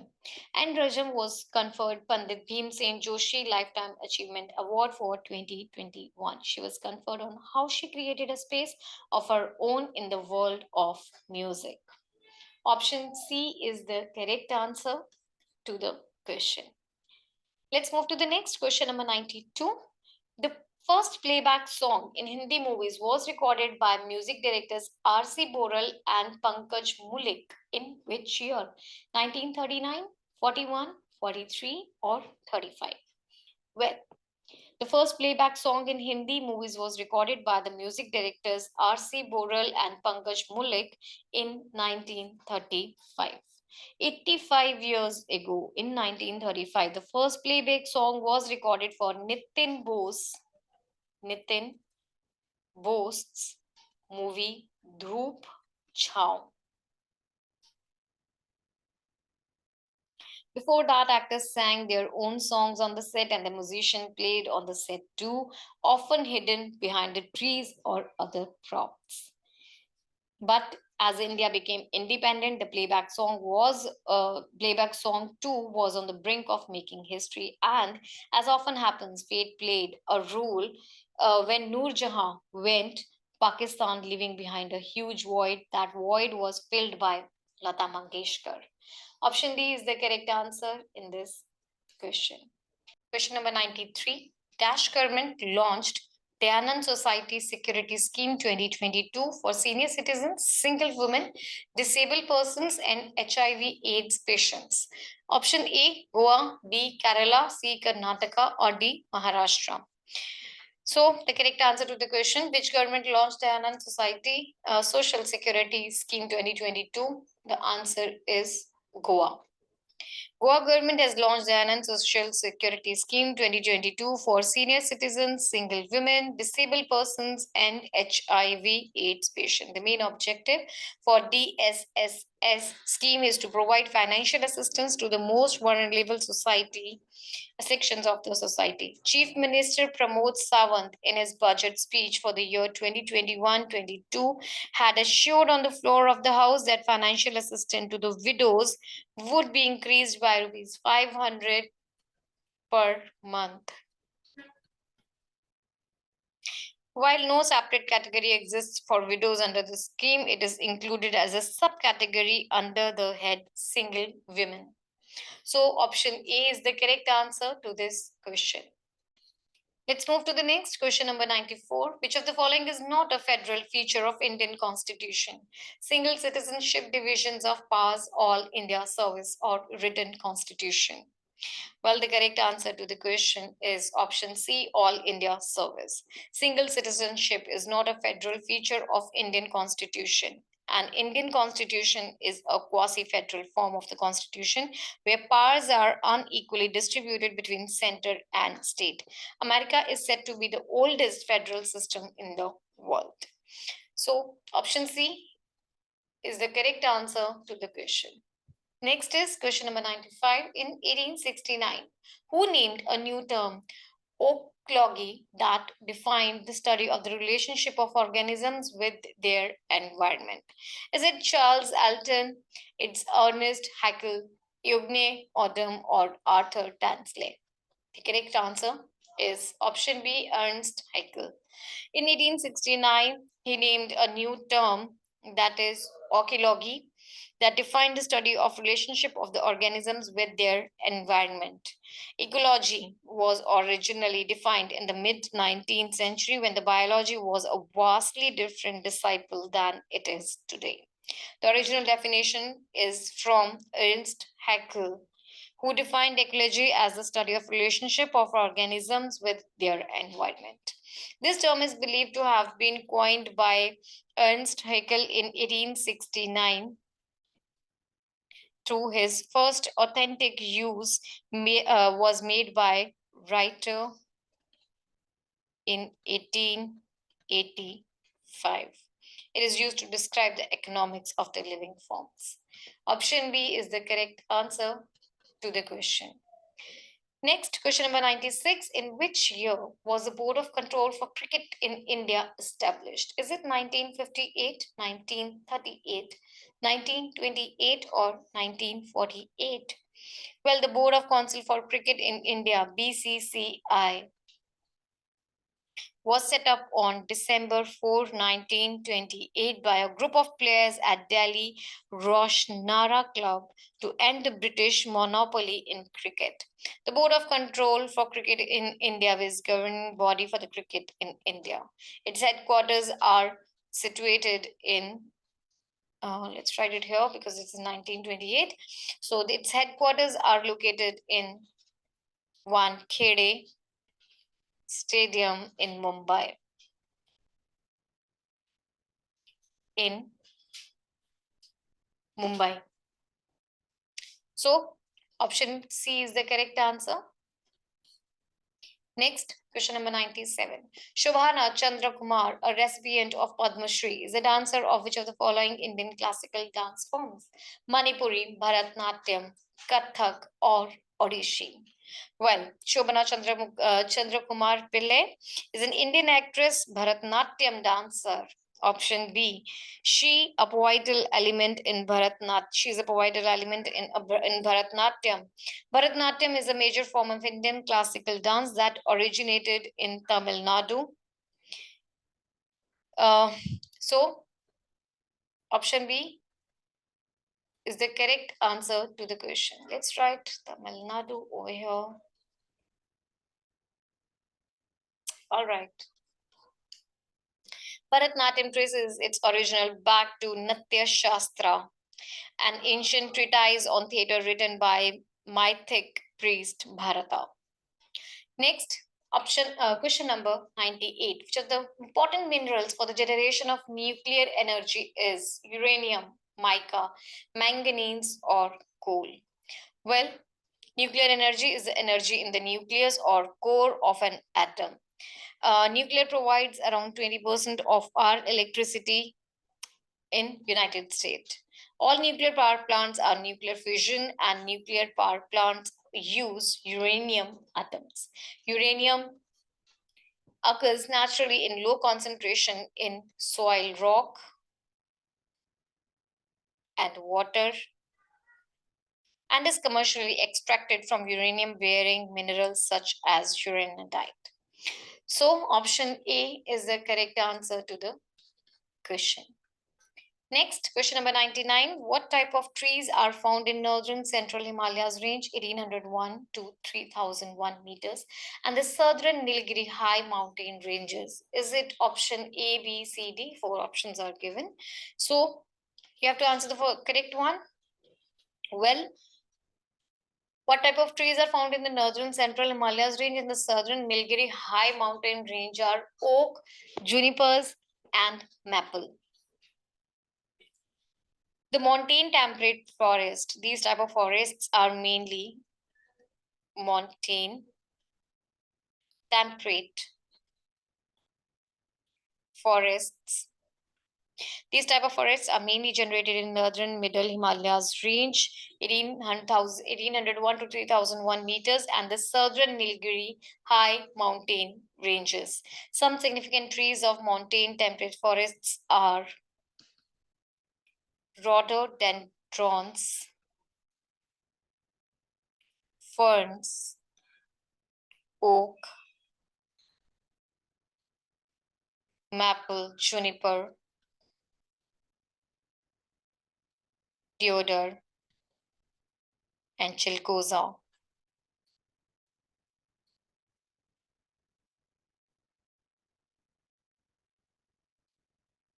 etc. So, option A is the correct answer to this question. Let's move towards the last question of this paper. Which group of animals has a body wall composed of both circular and longitudinal muscle fibers surrounded by moist cellular cuticle that is secreted by an epidermal epithelium? Is it option A, Arthropoda, Annelida, Platythal, Platyhelminthes, Clointeretra?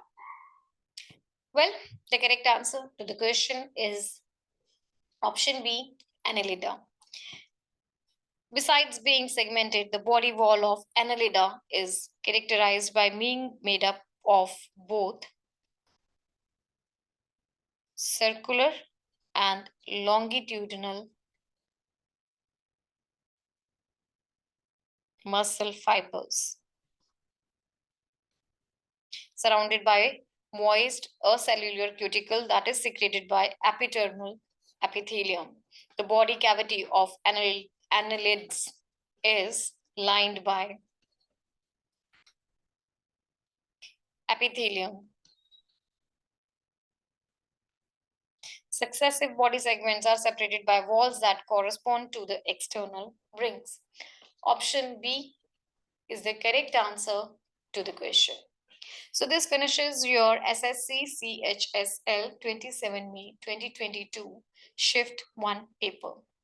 Hope this paper was beneficial for you and you were thorough with all the questions. Students, if you want to practice all these questions, then please visit our website www.examsnet.com, or you can also download our app. The link is given in the description box. So, a very best of luck for your exams. Keep shining, keep rising high. Best of luck. Bye.